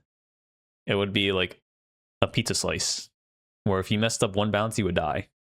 But I made the decision to make it very lenient, and I think that was the right decision because this is a kind of a tough trick to get used to. It's similar to a bomb ladder in Mario Maker, but not free. Because in Mario Maker, you just hold nothing, and it's free. You just rise up with it. But here, if I don't hold jump, you notice how it goes higher than me. So what you'd have to do is you have to tap jump. Like that. You have to tap jump in between the bounces. And then you'll go with it. Like that. And you don't even have to tap it every single time. Like if you notice you're really high, you can let go of jump a few times like this. And then you can go back to tapping it. But I think the tapping is probably easier for keyboard players, because if you're on controller, it is a little harder to tap for like a small amount of time. But keyboard can just do this. Tap, tap, tap, tap, tap, tap. Yeah, it was Grim that pulled one out of his butt. Jojo also encountered that. Anyone that played on 1.0 probably encountered it. So. But yeah, now we have it 1 and it's 2. Die goes to 1. So here is another example where I hard-coded the block to be friendly, but also not friendly. Because when you grab something on... Oh, the fact that I made the grab window 2 frames, right? So if I do like jump, then grab, it could backfire when I'm trying to jump off the block and not grab, which is basically this first setup right here. Right? So I throw it up here. I'm trying to jump off of it, but not grab it. So if I were to jump and push grab the next frame, I would grab it without trying to do that. But what I did here is I made this frame perfect again. So if you notice, if I push jump, right, and then I push Y the next frame, I don't grab it. So that way you don't accidentally grab it when you don't want to. So it goes back to being frame perfect.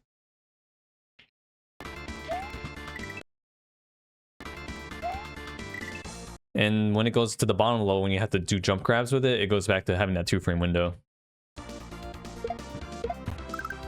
So here's the same idea, all right? I jump, then push grab. I do not grab it. Same thing here. But here, right? So now we're at the part where I actually want you to do it. Jump, then grab. And it works.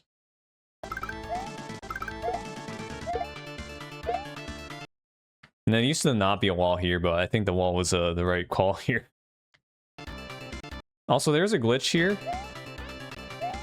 Where you can spawn something if you like, throw it up at the right time. These blocks are a little finicky. These are custom sprite killers.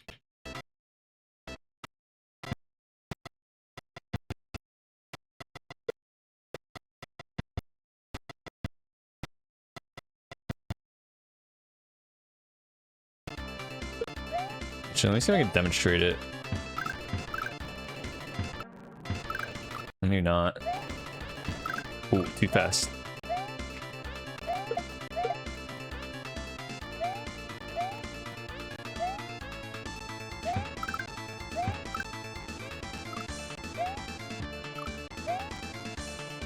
Probably not, but you can like spawn something as you kill it. It's like frame perfect, which is actually something I'd modify in the fight itself.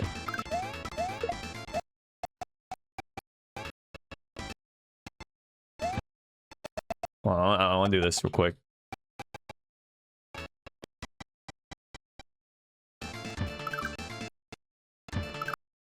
Yes, this is one example of the glitch. If you grab on the frame it dies, you can like spawn another one. But that's just one of the side effects of it. The nice thing about this block is you don't have to move at all to like land on it. I decided to be kind of kind with it. And then here we have a room inspired by, I guess the previous rooms, the third room wasn't really inspired by anything. I wanted to use a propeller block, but it was janky, so I fixed all the jank with it. Besides the sprite killer, but that's not specific to the sprite, that's specific to the block. Then here we have a room inspired by Send Your Regrets to the Caesar, which I do want to play at some point. I want to see if I can make an entire level off of this, but I cannot. So we ended up just making this level where when you touch the vine, it'll eat that it'll slowly start to eat the vine. Because I want to make like a sky tree type of level with it, but then I just decided I couldn't. I didn't have enough creativity. Then here, since you can't spin jump off of vines also, or you want to lose your spin jump status, you'd have to grab the vine and then you can jump again. And then going back to as you're holding a direction and you throw an item while spin jumping, it'll be consistent rather than if you let go jump and then you try to throw it up. So you can notice as I'm holding left, it'll generally always be in the same area because of how when I'm holding left, that shell is going to always be relatively close to Mario. As opposed to if you do something like this, now you're leaving it up to more chance. But it's still like doable even if you like have it go on either side. It's just a little tougher, but that's why I didn't put that patch in. And then here I actually modified the hitbox, so even if you grab the very far edge of the vine, you will always die, right? So I'm gonna die here. That's like the furthest I can hold it. But if you jump, you don't die. But you can't even grab the vine again, right? I'm jumping, I'm holding up. So you have to move back to the right. Or back to the vine anyways. So that's why this has got kind of a friendly hitbox. You can see I was like literally inside of it. Like I'm pretty much inside of this. So.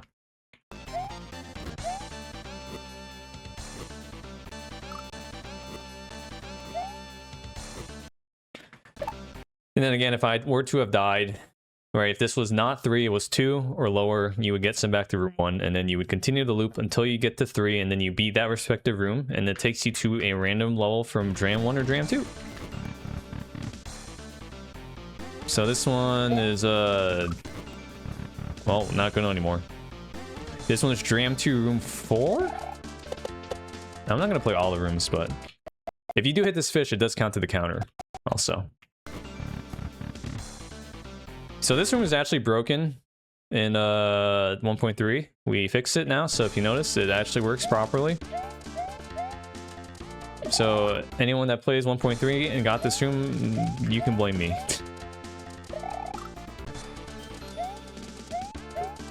I can't even do it. So this is Dram 1 room 4. I'm trying to get the room where... Oh, Fish and Boo room. I wonder if anyone's gotten the Fish and Boo room, dude. Free room. And then they all take you to this room, no matter what. I'm trying to get the room 7 of Dram 2. This is room 5 of Dram 1. You can make that, but I'm afraid to. This is room 5 of Dram 2. So here, remember we were talking about the camera earlier? So this camera actually starts in the middle. And if you look at the camera value, it's 80 instead of 5E. And if I start it, right, the camera isn't even scrolling to the right. So this one, you kind of have to know Dram 2. That's a spin jump too. There are coin blocks here. That one's kind of hard to hit. I don't know if anyone's hit that. Yeah, that's what I'm thinking of. If you throw a shell up on the Sprite Destroyer, you spawn something. And I think I understand why that happens. For 2 reasons. One, the order of which the code runs. So I think the block code runs after sprites? No, I think the sprite code runs before block. No, I think the block code runs before sprites. And number 2, the sprite killer sets a RAM address value, 1540 to be exact. And if you look at 1540 on the table, 1540 is the stun timer. But if you set this value, you can actually spawn a sprite when that timer is set.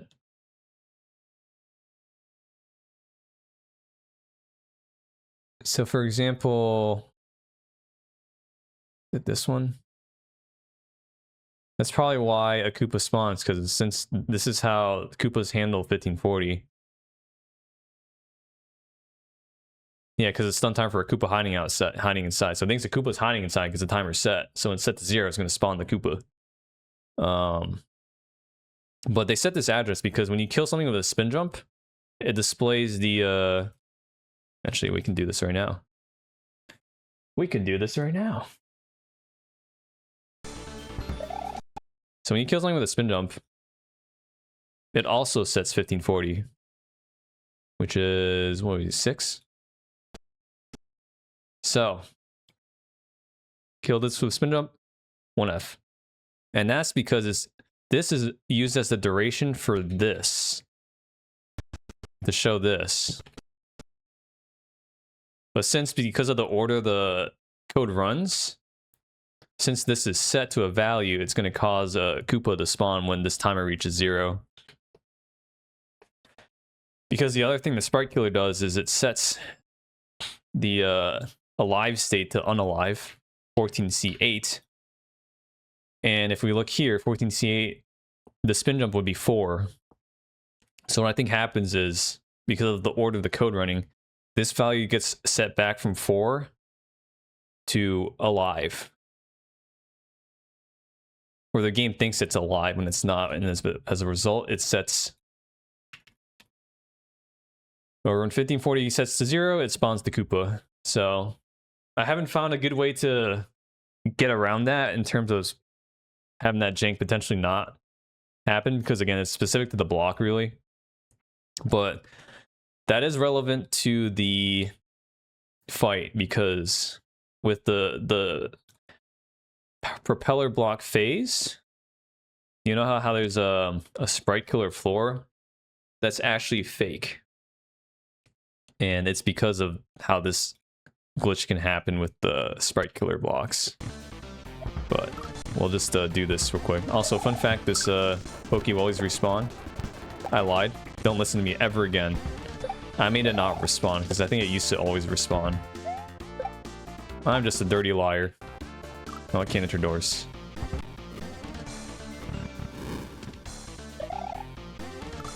Okay, let's actually just get to the next room. What do we got here? Oh, maybe you can't make that cycle.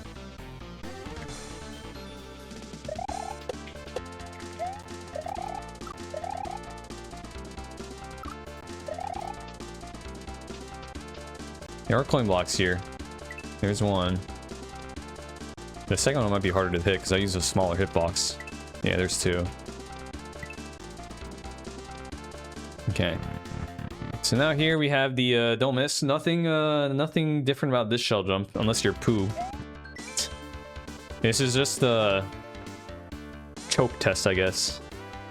Because anyone could do a shell jump, right? But can you do a shell jump under pressure? And I have failed the shell jump before, right? So has Revolug, all right? I don't know who else has failed it once. LinkDead failed it, and then he quit Dram World 3 for a bit because of that. I don't know if he started Dram World 3 again, but you just gotta hit it. And then here dude. All right, let's pull this up in Lunar Magic. This is the trifecta here. We've had a wide range of people get trolled. Laser here is, I think, the first person to ever hit the second checkpoint. It's a rare moment. No one's ever hit the second checkpoint, I think. So if you're curious what this looks like in Lunar Magic, it's just basically what you'd look like if you hit the first checkpoint. But if we do some Hackermans, we got some invisible tiles here. More Hackermans. So these will not show up if you get the checkpoint. So if checkpoint 1 you got, these won't show up. If you get checkpoint 2, the third one will not show up. If you miss both, then the third one shows up. And that's handled in code. And this is also handled in X animation. So you can see I have some slots for X animation. they're basically activated through certain custom triggers, which are activated through code I wrote. Basically detected through these hidden blocks. If you hit this hidden block, it basically activates the custom trigger for this one.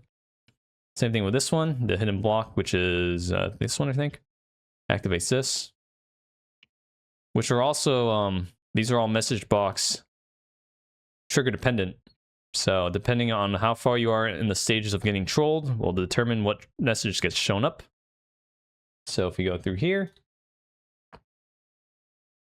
we hit checkpoint 1. It says we've dodged a troll. Nice. We've dodged all these trolls. Dodged all these trolls. Well, this one actually shows the fight stuff. Fun fact, if you hit this before you get the checkpoint, they just show question marks.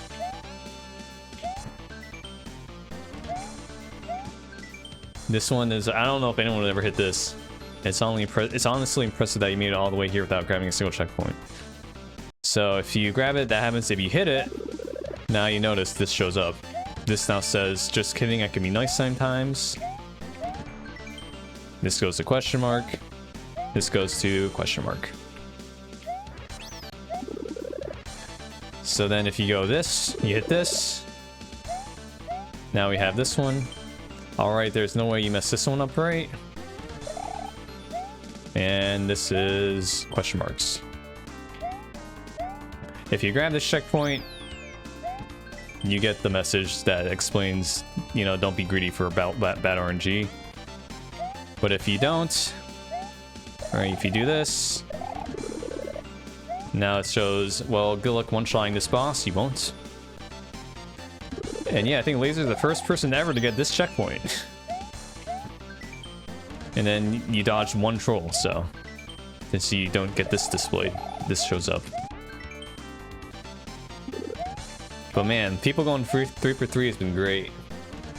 Who is actually one of the only people that actually logically thought this out, because he like did that. So I figured most people, when they see this, right, under the checkpoint, next to checkpoint, it's got to be above checkpoint, right? I mean, it is, but so many people just went for it on top. I'm just like, my man. 3 for 3. Shout outs to Grim. Shout outs to Barb. Thanks for the content. But that's how that worked. I think they all count for hidden blocks too. So every time you hit one of these, they're a hidden block. But yeah, once you hear the sound, you get it. The Wendy fight. So the Wendy fight, all right. We in for some exclamation here, guys. So the recap, we're reading through the message box. The only advice that I would give is that you should never be hasty. Don't blame bad RNG for your greed. Then we have Wendy takes 12 hits. Phases change every 2 hits. Any dummies hit will turn into an interactable Wendy. I highly recommend utilizing this. Press select, plus L, plus R to return back here. Dodge the fish important. Very important, dodge the fish. So, the premise of this fight is, in fact, yes, it's all RNG. Which phase you get is random. Where Wendy appears is random. Each phase, if she appears first above or below it, if that phase has an above phase, is random. Where the dolphins spawn is random. Where the platform spawn in the platform phase is random. Where the bats spawn is random. You get the idea. Which goes back to the message box saying don't blame bad RNG for your greed, is where I had designed this fight so that no matter what RNG you get, you will have a chance of survival. And that basically raises a few questions I have to ask myself as a creator. The first one being, what happens if you do get that? If you do get, well, actually, no, I lied. The first question is, what is the quote-unquote worst RNG? So, in terms of the phases, I guess it's really just the one you're the worst at. But that won't matter because you have to beat every phase anyways. So in terms of the phases, it doesn't matter. There's no really worst RNG. Maybe the one you start with just to learn. But it's not between phase transitions is when you have to ask yourself that question. What is the worst RNG when you finish the dolphin phase? Or the shell phase? Or the pokey phase? And in terms of that, it would be the shell phase and the pokey phase. So if you get the shell phase, the worst phase is pokey, and vice versa. And the reason for that is because you need to change your jump type. Because when you're on a shell, you have to have normal jump. When you're on a pokey, you have to have spin jump. So worst RNG for that is I have to have what I call a helper platform. Can I even really manipulate this? Well, here's shell, right? So we're gonna see if we can get Wendy phase, or pokey phase. Nope. This might be a while. Nope. Nope. But we can explain the other 5 phases, right? So for shell phase, right? If you get any of the other 5 phases, it does not matter what your jump type is. But if you get pokey phase, the other 5 phases also does not matter because you're either landing on a platform, dolphin, or propeller. Does not matter if you spin up or normal jump on them.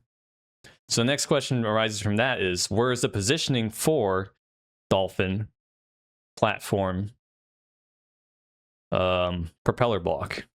That would be the next line of what is the worst RNG. And since there are 6 phases and you can only get each one once, I think it was 30 possible combinations for transitions, right? Because it'll be 6 phases times 5 different phases. So you have to test basically 30 different combinations.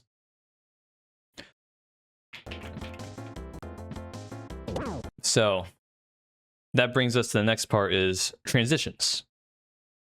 And what I had to do is position the starting point for each phase in a way that if you're in the general vicinity of that area, it won't matter what your positioning is. So for example, in this phase, we get vertical dolphin. Vertical dolphin, the positioning of the dolphin when everything is active is here. The dolphin is active here. So if you're in literally this entire area, you're going to land on a dolphin. Okay, now I got to get something that's not dolphin. So propeller block. It's either going to be on the left or right. That's randomly determined. So in this case, it's kind of the quote unquote the worst RNG because it's on the left side rather than the right side because you're on the right side of the screen. But I positioned it slightly to the left so that you have enough time to get to where this split may be, whether it's on the left or right. Because it's only basically where the windows are. And that's just because of how it needs to be positioned opposite of where the walls are coming in from. Because if it was positioned here, by the time everything's active, the spike's going to be active here. And the transition time is always going to be the same amount. It's about like a second. Because I think that's enough time because you need a bit of time to react to what's phase you're about to get, right? So it's like a tenth of a second. You see, oh, okay. Tenth of a second goes by, you have this. And then you need that next bit of time to react to be like, okay, now I got to get to this position from the previous phase. And then you have to time it so that because the transition time is always the same, it's about a second, you're going to know exactly when this block is active. And you're going to know exactly when this shell disappears. So it's based on you to use that information to get from point A to point B. Which is where the don't blame bad RNG for your greed comes into play. Because you can put yourself in positions where it's going to be impossible. Right? If you want to like somehow time a Wendy hit. So like the shell is gonna disappear right when it's like at the edge, the complete opposite side. But you know ahead of time that that's gonna happen because you know exactly the moment you bounce off Wendy that this shell is gonna disappear. Which is why you have interactable Wendy's here, where if you hit a dummy, you have more options. So you don't just have to go for that Wendy unless you're quote unquote greedy. And not only that, the time that Wendy emerges from the lava is longer than usual. So if we just pay attention here, right? Wendy's out there for a good 2 seconds. And that is also to help you make that judgment call of, all right, you see Wendy pop up. Do you go for it? Do you go for that specific Wendy? Or do you try to go for a dummy and you know, replay your options? So in this case, right, I hit this Wendy. I know the shell's going to be roughly around this area as it's about to disappear. And because I'm going to be in this general area, it doesn't matter what RNG I'm going to get because... Oh, here's the worst RNG. So helper platform. This platform is only here to change your jump types. That's its sole reason. If I really wanted to nerf this fight, this platform would exist in between every phase. But that takes out the fun. Well, I say fun because I find it fun. For some people, it might be frustration. But for me, it takes out the fun of figuring out the transition. Because I think the key of this fight is figuring out how to get from the previous transition that you're currently on to the next transition and piecing together the placement that you need to be and also the strategy behind when you want to hit the Wendy or which Wendy so that you can position yourself from the previous transition to the next transition. So that's why this platform is here, because you're going to be able to spin up off this pokey. So that's the quote-unquote worst case scenario, worst RNG. And then that leads you to the next question of, what happens if you get worst RNG? Are you dead? Now, throughout the development of this, the answer was yes. Because before this platform even existed, I had to figure out a way so that if you get worst RNG, you're not going to die. So that's the next step in like the flowchart kind of thing. Worst RNG, are you dead? Yes. And then what do you have to do to fix that? What do I have to do to fix that? So in this case, helper platform. And at this point, you know, you have all the time in the world. You just got a time when this actually activates. So let's see if I can get a different phase here. So we get the dolphin phase. So dolphin phase, the way this works is it will always spawn a dolphin randomly on the left or right. And the height will be random. But it's in a range. So if you get the lowest possible dolphin or the highest possible dolphin, I need to make sure that you're still able to live. So in this case, we get, I'm gonna make another save. We get dolphins approaching from the left side. And if you notice where they get active is here. So it's always gonna be active, at least from the left, basically by the windows. And then from the right side, likewise, the windows. So if you're in its general vicinity, you're going to be in a spot where you can land on a dolphin. So if this dolphin was as low as possible, because right now it's like in the middle, the dolphin will land here and it would bounce like around here. If you get a high as possible dolphin, it would probably still be falling down here, like probably here-ish, and you would still be able to land on it. So that's what worst case scenario would be for that specific phase. The lowest possible dolphin or the highest possible dolphin. And in this case, you have an equal chance of surviving, really, if you get the lowest or highest possible. Because where it spawns X position-wise is always going to be the same. It's just the Y position is random. So we play out the dolphin phase, right? You're gonna notice you're gonna be different heights, but the range is not that big because I didn't want to make a drastically big range for the dolphins to spawn, because otherwise that worst case RNG is gonna be a little more impactful. And then here, Wendy either is gonna be on the bottom first or the top first, randomly decided. This one might be the most potential problematic phase just because of the fact that you can go through these dolphins, right? So if I jump. Nice. So there's a glitch where if you jump on a dolphin as it goes upwards, you'll go through it. So I think what people might try to do is, right, so they bounce off the Wendy, but then they go through that dolphin. But there are ways to mitigate that. I mean, just going for it is risky because it's a known kind of mechanic. I'm gonna say mechanic because there are a few levels that abuse that mechanic where you actually have to go through the dolphin to go underneath it, specifically like vertically up and down dolphins. But because you know that the dolphins, they're pretty much going at the same pace. The pace itself isn't random. It's always going to be, it's a set timer. It's just the direction of whether it's left or right is random. You can use that information to your advantage where you can jump on a Wendy as the dolphin is before it's even going up, so you can make the judgment call of if you want to try to land on this dolphin or not. Right, so you have a lot of judgment calls here. So with this one, since it was lower, you have ample time to make sure you land this dolphin without going through it. It's just when people try to get greedy and land on, a dolphin that's going up towards them. I think in a future level and or hack, I'm going to see if I can fix that bug where you don't actually go through the dolphin, right? Where this doesn't happen, where I'm trying to even just replicate it, where you don't just go through it. So I'm going to see if I can fix that quirk in a future hack. But for now, it's basically just an added obstacle. And in terms of this phase itself, worst RNG, I mean, the worst RNG would be the dolphin, like, I guess if it's the same side dolphin, because if it was the opposite side, it would be towards you. You can land on it better. But worst RNG here, you don't really have to worry about. You have a really good chance of landing on any dolphin at any given time. Like, you can do this infinitely if you want. So if we're going, I don't want to go phase by phase.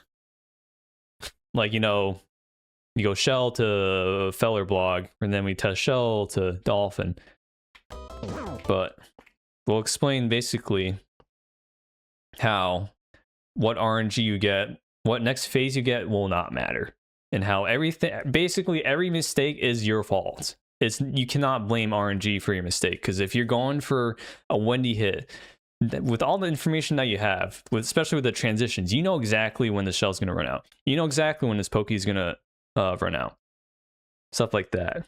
You're in full control of the decisions you make.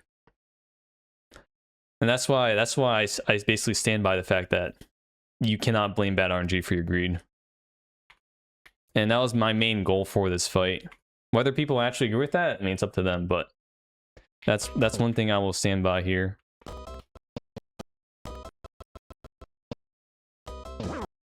What phase have we not shown off yet? Let's just keep going.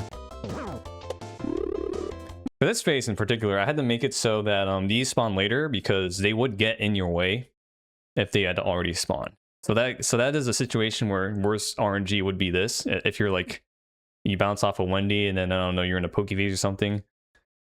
So that was an example of, yeah, you're dead if you have bad RNG. So we had to make this spawn only after you get on top of the dolphin. Like, the dolphin's already here. And then this one is a little more cycle-ish dependent, where you can go for a dummy, but it might be riskier rather than just waiting out one cycle. Like, for example, if I just waited here. See, like, this will be a timing where I guess that's worse. It's not really RNG because they're just cycles are dependent or offset from each other. But you would potentially have to wait a cycle, which isn't the worst because you're not dead, right? Worst case scenario is if you're dead. Because if you wait a cycle, the next cycle will line up time-wise, and then you can make that decision if you want to, like, in this case, I had to bounce off a dummy. Not necessarily Wendy. I mean, you could if you want. Kind of just go for it, because when they're disappearing, going back to lava, they're going to show up like a second later. You just don't know where. But that's all in your control. You make the decision if you want to wait it out. But this one is probably the hardest one to figure out. And I think having I think actually having the top phase set last is a good way to explain more of the things I had to design around the fight. So we're in the bottom phase, right? if you get bottom phase first, you need to use the dolphin as your jump changer if you need to change your jump. But you just need to land on the dolphin anyways. And the other things, I guess we'll explain that later. I'll have to do a different save state is when... I think it's only when it's on the bottom, these bats disappear. But when it's on the top, these bats are there. But here... So here's an example of a Wendy in the corner. You see the opportunity to hit the Wendy. But it is very unadvised because of the fact that you're going to be putting yourself in a very risky situation. I'm going to go for it anyways. Actually, it might not even be possible to go for it. It's not even possible. Well, I guess for now I'll just hit a dummy. I wanted to make these bats reusable too. That's why they have like bars, but not, I could just constantly bounce off of them.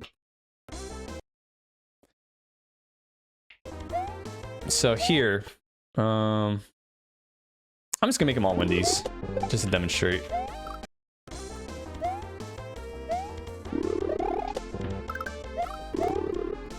Also, you can't move downwards and hit it. Like this.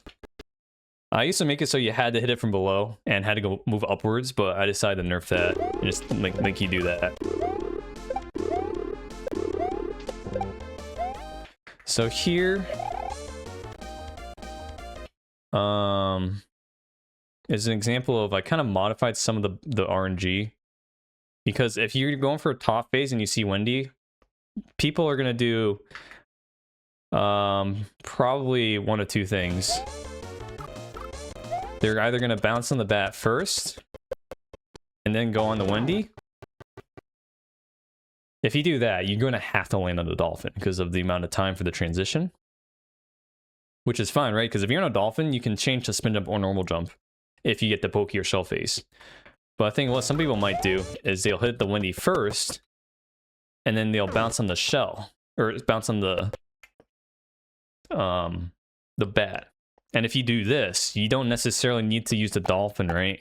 Because, for example, in this phase, you have enough height to just land on this. If you had gone the dolphin phase, you have enough height to land on a dolphin, etc. But if you get the pokey phase, you're screwed. But I decided to put a helper platform for people that do that because they might not realize that that's the risk you take when you go for the bat, because if you have to change your jump type, you can't do it from here. You'd have to use the dolphin, because if you do this, right, if you do bat then this, well, perfect, yeah, you get the pokey base. That's why there's a platform here, because I wanted to,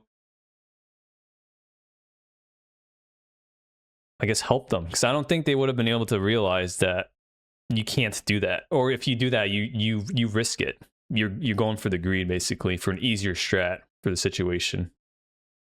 Because before there would be no platform, and then I force you to use the dolphin.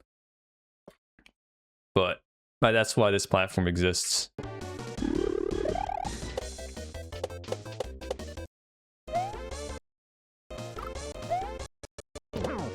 No, I just can't knock his pokey pace.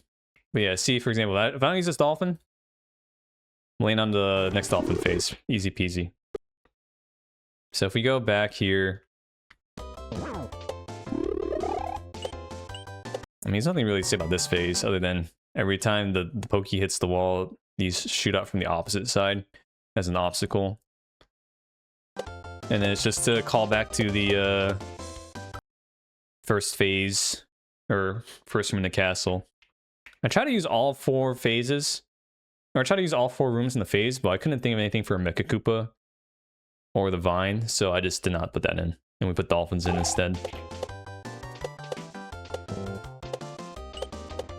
Yeah, this phase is pretty self-explanatory.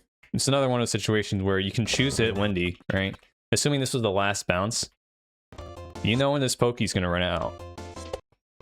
And if you decide to hit Wendy when this Pokey's gonna run out right here, and it disappears, and you're forced on this side, and you get like the propeller phase, the block over here, that's your fault. You need to position yourself for the next transition. That's where the key to this fight lays, and where the player has ultimate control. Once you understand that, I'm not gonna say it's free because it's a hard fight, but you will never die between transitions.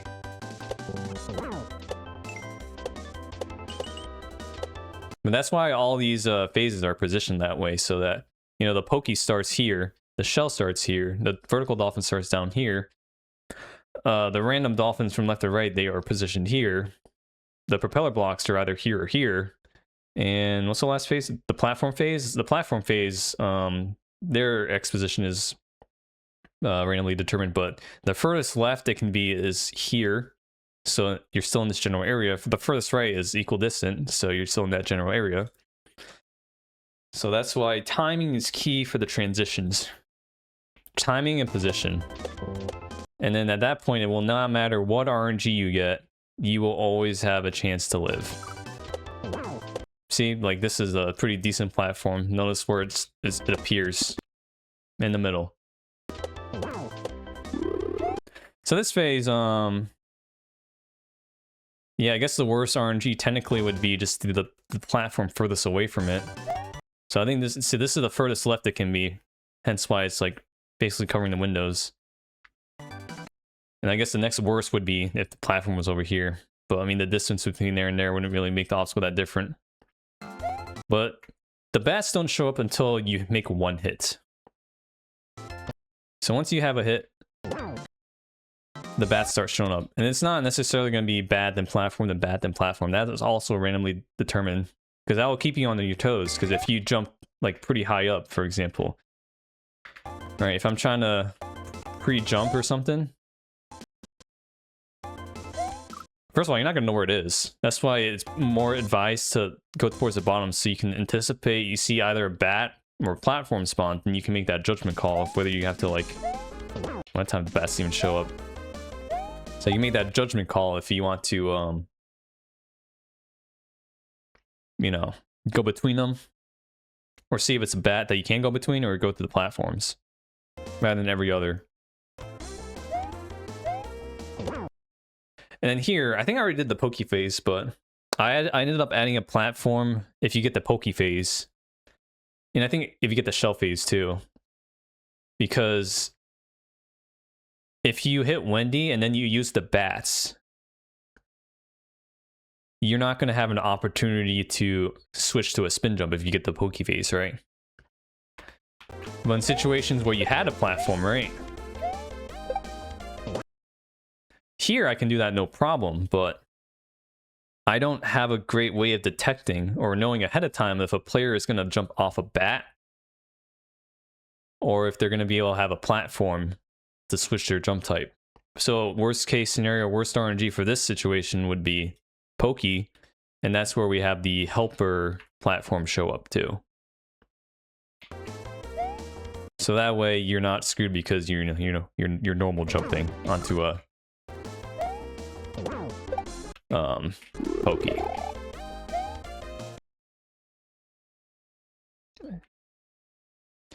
Is there anything else I need to talk about this fight? I'm trying to think. Because at this point, it would just be demonstrating each transition where just phase to phase, but I basically have already explained how it doesn't matter. I don't really have to test all that because of how I positioned each phase's starting point to be like this giant box, really. The only thing I had to test was worst case RNG. Would it kill you? Yes. Then I have to test if the platform actually shows up. And in all these cases, I mean, I guess I can try to do what? Get the platform then show pokey. Testing this is a pain though, because getting the face to actually show up. This phase used to be significantly harder, but I did have to nerf it. Oh yeah, this sprite killer. So this is actually a fake sprite killer. This is coded into the sprite itself. This is just graphics. These blocks do nothing. Because if this was an actual sprite killer, look how low this block is. Just simply touching it would have killed it by now. But this block is halfway inside of it. But that's to make it so that you cannot grab it as the same frame it dies. You either jump like that, or you grab it too late and you just fall down. So that's why this is a fake sprite killer.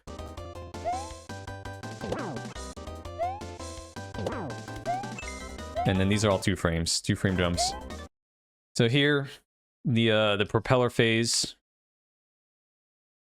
is I mean, this is what you use to switch your jump type. So a lot of the what's the worst RNG you get question basically comes down to, is it the pokey phase? Because most of these phases you're doing normal jumps, and I just have to check if you get the pokey phase, are you dead? For this, no, because you're meant to land on it. Well, I mean, you're going to land on it if you hit another Wendy, regardless. So at that point, it's just taking the time to see it. Did you get the pokey phase? Yes. Okay. Your next objective is to get on the block and spin jump. Or if you get the dolphin phase, get on the dolphin phase and spin jump. Get on the platform and spin jump, etc. But here I actually want to get the platform phase so I can show the. Oh, perfect. Yeah, see?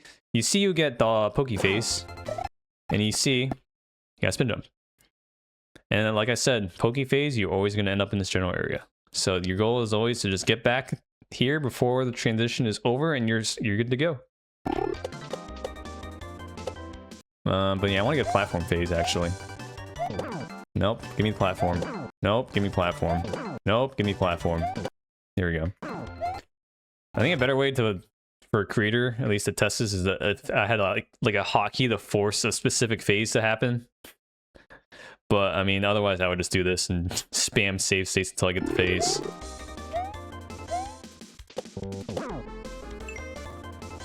So Dead Callisto, thank you for the gift sub to Shadow, dude. Thank you so much.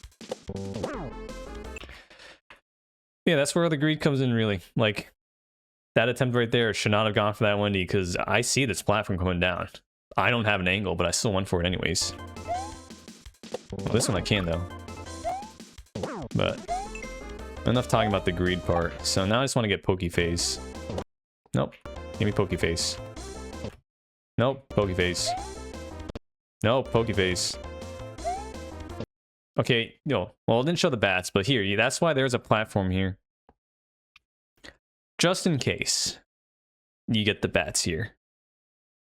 If you want, you could save it. So I think that's every phase explained. I guess we just beat it now, right?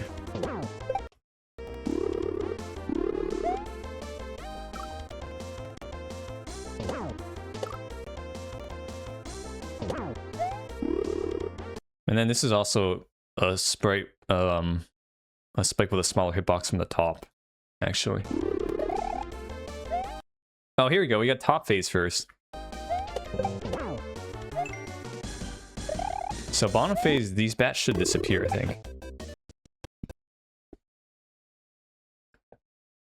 Actually, I think everything disappears. Never mind. Everything disappears, even if you're on top. Because I wanted to make that transition earlier or easier, so you don't have to worry about the spike. But also from the bottom right, I don't want this super bat to be in the way as you're trying to like get on the dolphin or something, get to the next phase. So here's an example of no helper platform. You're expected to use a dolphin. But I mean, you're expected to land on it anyways to survive, even. Technically, it is possible to... I want to see if I can do it. I think I saw a laser do this. Was it laser? You bounce off the dummy and you can actually make it onto the bat. I basically wanted to position it so that you can't do that. But apparently you can, if you're pixel perfect, I think you can. But the bats are mainly for the upper phase. So that way you can, like, you know, hit the dummy up here or something. But you can also just do this if you want. I've seen people do this. But then you exhaust your bats. So, and honestly, it's all personal preference. But I like having options for,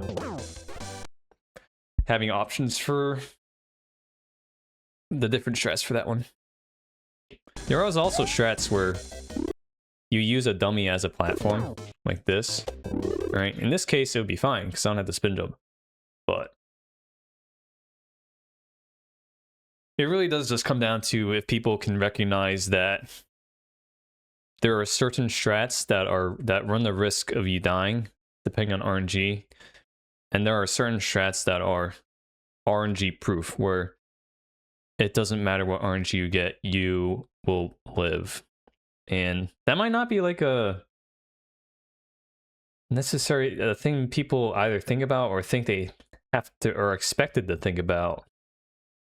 I don't know where I really thought about this idea from. Probably from speedrunning, honestly, because you go for risky strats full knowing like the risks involved, right? Like there's a chance you get bad, even though like not RNG dependent strats, there's always the run risk of you die, then the run ends. Or there's also strats that involve that with RNG, where you're like, I want to go for this strat, but it's a little RNG dependent, as opposed to a slower strat that might not be dependent on RNG. So I think that's where the idea where some people, they say they can blame RNG rather than their own like strat or how they handle that specific phase transition. It's something I myself have been trying to be more open with when I might play either, not even like hacks, just any game with RNG. From a player's standpoint, the question to ask is there a strat that does not rely on RNG? But I mean, I only play Mario Maker at the moment. There's not a lot of situations where I'm expected to manipulate RNG, unless it's like the BGR level I had from a while ago. So I really don't know. That's why I need to kind of expose myself to more, not even like levels, just games that are more RNG dependent. Or not dependent, but you know, they have RNG.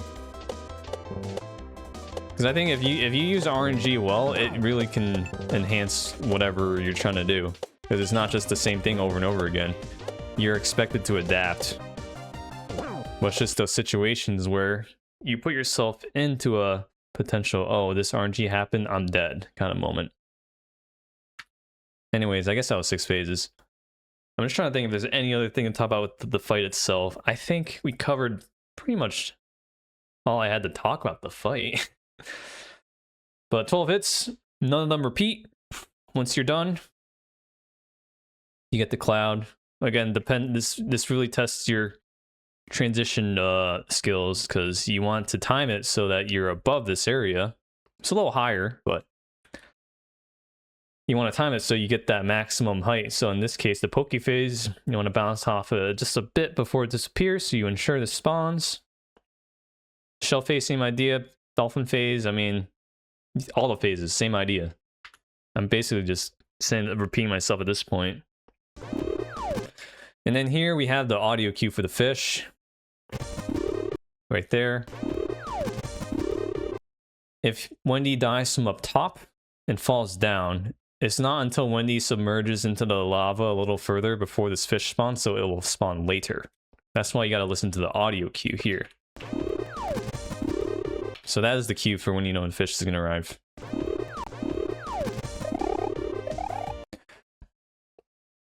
I think I would have liked to make the fish a little easier to dodge, because you might be pushing X's out, but I did not want this fish to take that many people's lives. There were people that dodged it completely, which is awesome. I loved it. First try dodge, great. So I would have liked either to have this fish a little more to the right, so even if you like stand here, you can dodge it. Or maybe fall just a little slower, or maybe have like an off-screen indicator to know it's going to come from above. Just something a little more clear that a fish is going to fall. Even though I told you ahead of time, right? They're not going to know when it's going to happen. Exactly. I mean, they should probably have an idea when they see this, because it's entirely different. But also not going to know where. So, and they want to make it just next time a little clearer with it. So maybe the success rate isn't like 90%. Probably, honestly, even like every 1 in 2 people dodge it. That's probably good, because I think the reaction of them dodging it, they would feel a lot of satisfaction to be like, "Ha, I dodged your fish, idiot." They felt like they outplayed me, and honestly, I would love that reaction. It's always great when you dodge the troll and you feel like you outsmarted the creator. So I think having more dodgeable trolls in the future isn't the worst thing to have. I killed it, lol. So I think, I mean, assuming I make another hack with trolls, because I think that next hack I said I want to have less trolls. This hack has shown me a lot about how people, basically their tastes of trolls, how they handle it in terms of actually getting trolled, and how they think there might be a troll, how they avoid trolls. So I think it's kind of opened my eyes a little. And I definitely want to lean towards having players dodge more than, trolling them constantly, which is what I've always done. So that's why there's so many trolls, because I've always constantly trolled people ever since I made Dram 1 and Dram 2. Even Mario Maker a little. I think Mario Maker I started toning it down just for the fact that with Mario Maker 1 you can open the level in the editor and just spoil yourself. And 2, I think a lot of people playing Mario Maker at the time, they weren't as used to trolling.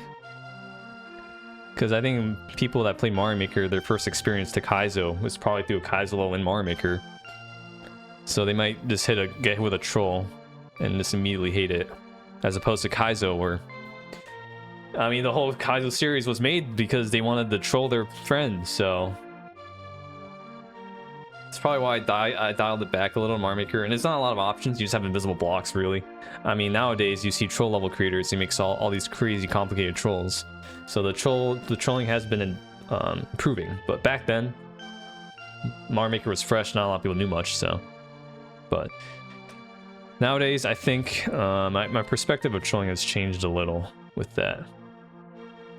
Also, yeah, I mean, people, they don't know how to troll well. Trolling in itself is an art. It's not just put a coin block over a pit. It's evolved way past that, and I think, back when Mario Maker, people were just trying out new ideas, or even just trying to make good levels, right? Trolls are an extremely sensitive topic, because a troll can make a bad level feel even worse. I shouldn't say can, it usually does. When I play Mario Maker and I play all these little Timmy levels, you hit like a coin block or just like a little troll, the level's bad enough already, it makes the level feel like absolute garbage. But the same can happen with a good level, right? Even if you make a really good level, if the troll isn't great, it can ruin it too. And that I signed up for that when I decided to put trolls in the level, right? There's been a few trolls where people did not like them, and even I didn't like them, looking back at it. But that's the risk I take as a creator, because there is that side where if you have a really funny troll, a really good troll, I think it could really enhance the experience, both as the player, definitely as the viewer. I mean, the viewer always just kick W's, but that's why you need a really good troll to have the player not hate you. And there's been times where I did that well here, and there's been times I didn't. So it's a very thin line to walk, and it also depends on the player. Some players just don't like trolls, but some players love them. So it also just depends on who gets trolled. Like, I'm sure Barb, he probably likes some of the trolls, but I know he didn't like a few of them either. Joskook loves trolls, so every time you hit a troll, it's been good seeing his reactions. I myself, I don't mind trolls, but they have to be like decent trolls or ones that make me laugh. I don't have great reactions to getting trolled, but I don't mind getting trolled. But like I said, it has to be just more than a coin block over the ledge of a jump. They've got to be, you really have to be creative with your trolls. And that's what I try to do with like pretty much every troll in this hack. And that's why there's not so many like invisible coin block trolls. There's a lot less invisible coin blocks because of the expectation players have already when they play Kaizo. They're gonna think Kaizo block. Or falling fish is even starting to be like that way. You see falling fish, so I have to be very selective with where I place my fish and my blocks, because you can still have funny trolls with Kaizo blocks and fish, but because of how many people have used them in different situations, it's... I don't want to say old, it's more predictable. And when you're trolling, you got to be very unpredictable. But yeah, I mean, you can make hacks with 0 trolls whatsoever, but that depends on your vision as a creator, or even your vision as a player. Would you want to play a Kaizo hack that has no trolls? Some people might be like, yeah, you know, but some people might actually enjoy getting trolled. So it depends on the player expectation and the players and it depends on the creator expectations. So for me personally, as a creator, I do want to troll people, but I think I don't want to troll them every single level because they can get tiring. And looking back at this hack, I think I want to have potentially dialed back some of the trolls and potentially made some of them easier to dodge. But as a player, I think when I'm playing a hack, I would prefer probably getting trolled. Mario Maker levels, maybe, I don't know. Mario Maker is kind of a different beast, but well, yeah, trolls are very. They're a tough line to cross. So interesting to look forward to dealing with and coming up with in my next hack. That's why I thought about doing a troll version and a not troll version. I don't know if I'll actually do that, but that way you can, you know, have the people that want to get trolled, enjoy getting trolled, they can play the troll version. And for people that just want to play Kaizo platforming, because there's that audience too where they only care about playing hard levels, they don't want to care about getting trolled, then they can just play that version. But I don't know if I'll actually do that. But, you know, it's just things to think about. Every new hack, I learned valuable lessons. And this hack has taught me a lot. Both on the creative side and also just the trolling side.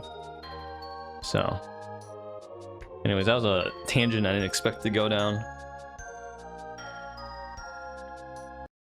But I think next time, actually, let me go through. Did I forget anything meaningful to talk about on any of these? I mean, we went in depth in this level.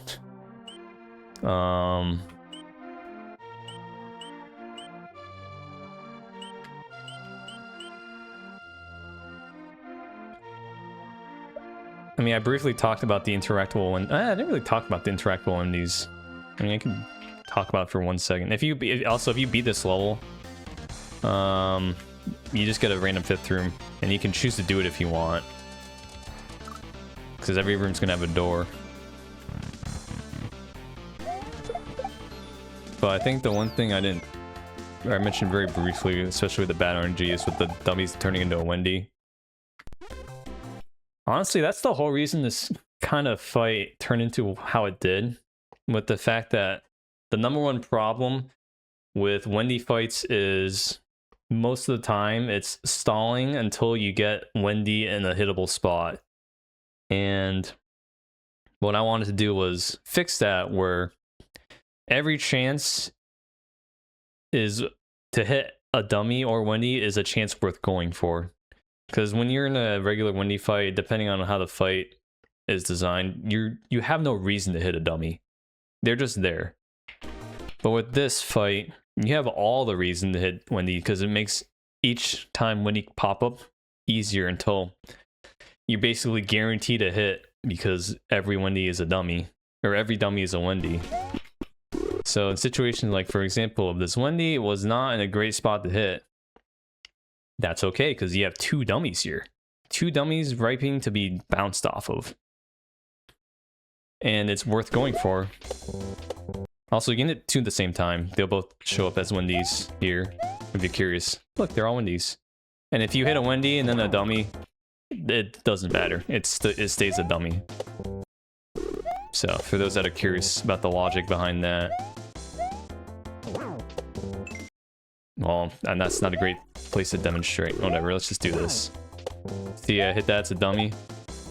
Still a dummy. But I think that idea in itself makes Wendy fights more fun, more engaging, and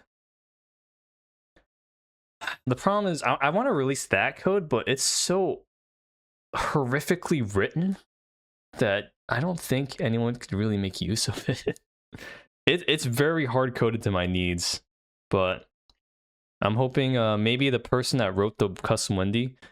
So this is based off the disassembly of Wendy. Someone made a customizable version where you can customize a lot of different things about Wendy, and I just tweaked that to my needs. So maybe that person could implement this feature, because the way I made it work, you can't just copy paste that code into your hack. It's an absolute mess. Actually, if you're curious, I have I can also show off. Wait. So there's a lot of different files necessary for this fight. There's the phases itself, which are coded. There's a Wendy interaction, you know, turning into dummy and stuff. That's also a different file. I'll show off the phases code because I wrote that all myself, and it is about how many lines of code is it actually? We'll find out. It is definitely over 1,000. But yeah, that's the thing with like sharing my resources. I am perfectly fine with sharing them. The problem is you have to know how to code to work like half of these things. The things I'm releasing, you don't necessarily have to know how to code, and you can like tweak it better, but stuff like this, I can't really help you, unfortunately.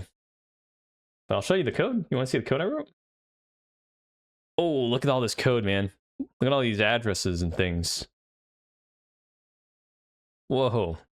Look at all this commenting, all right? More importantly, well, here's all the addresses I use. Dude, this is like 15, 16 different RAM addresses I need to keep track of. Oh, wait, no, it's 21.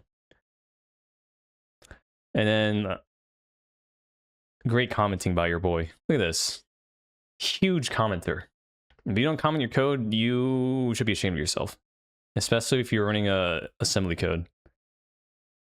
So, this is all like the face stuff. Here's where I had some of the logic for if you need to spawn that platform I'm talking about with like the pokey. And then we have, how many lines? 1,100 lines of code. Oh. And then if you're curious, the Luigi, this is the Luigi sprite. It was, well, it's commented out. It's like 1,700 lines of code, but it uses a lot of some code from a disassembly for like throwable sprites. Actually, it's right here. I'm going to release this eventually, but it's based off 2 different sprites. Yeah, it's a lot of ASM. I wrote a ton of ASM for this hack. I learned a lot of ASM from this hack. Taught me a lot about ASM. And there's still a lot to learn.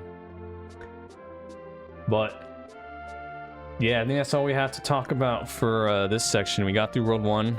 World 2 is going to be, what, 1, 2, 3, 4, 5. I mean, there's a chonker to talk about in this level. This is the rhythm level. You missed a code? Here you go. Here's some code. This is Luigi code. Look at this. We have an LDA disabled contact line. We load into the accumulator, and we compare it with the value 1. Is it equal to 1? Then go here. There's your 3 lines of code, guys. Yep. Now you know so much.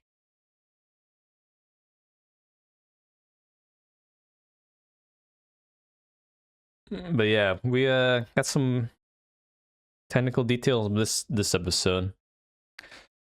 I'm more happy that the the Wendy fight didn't catastrophically break. Like, I didn't actually have to fix anything from that.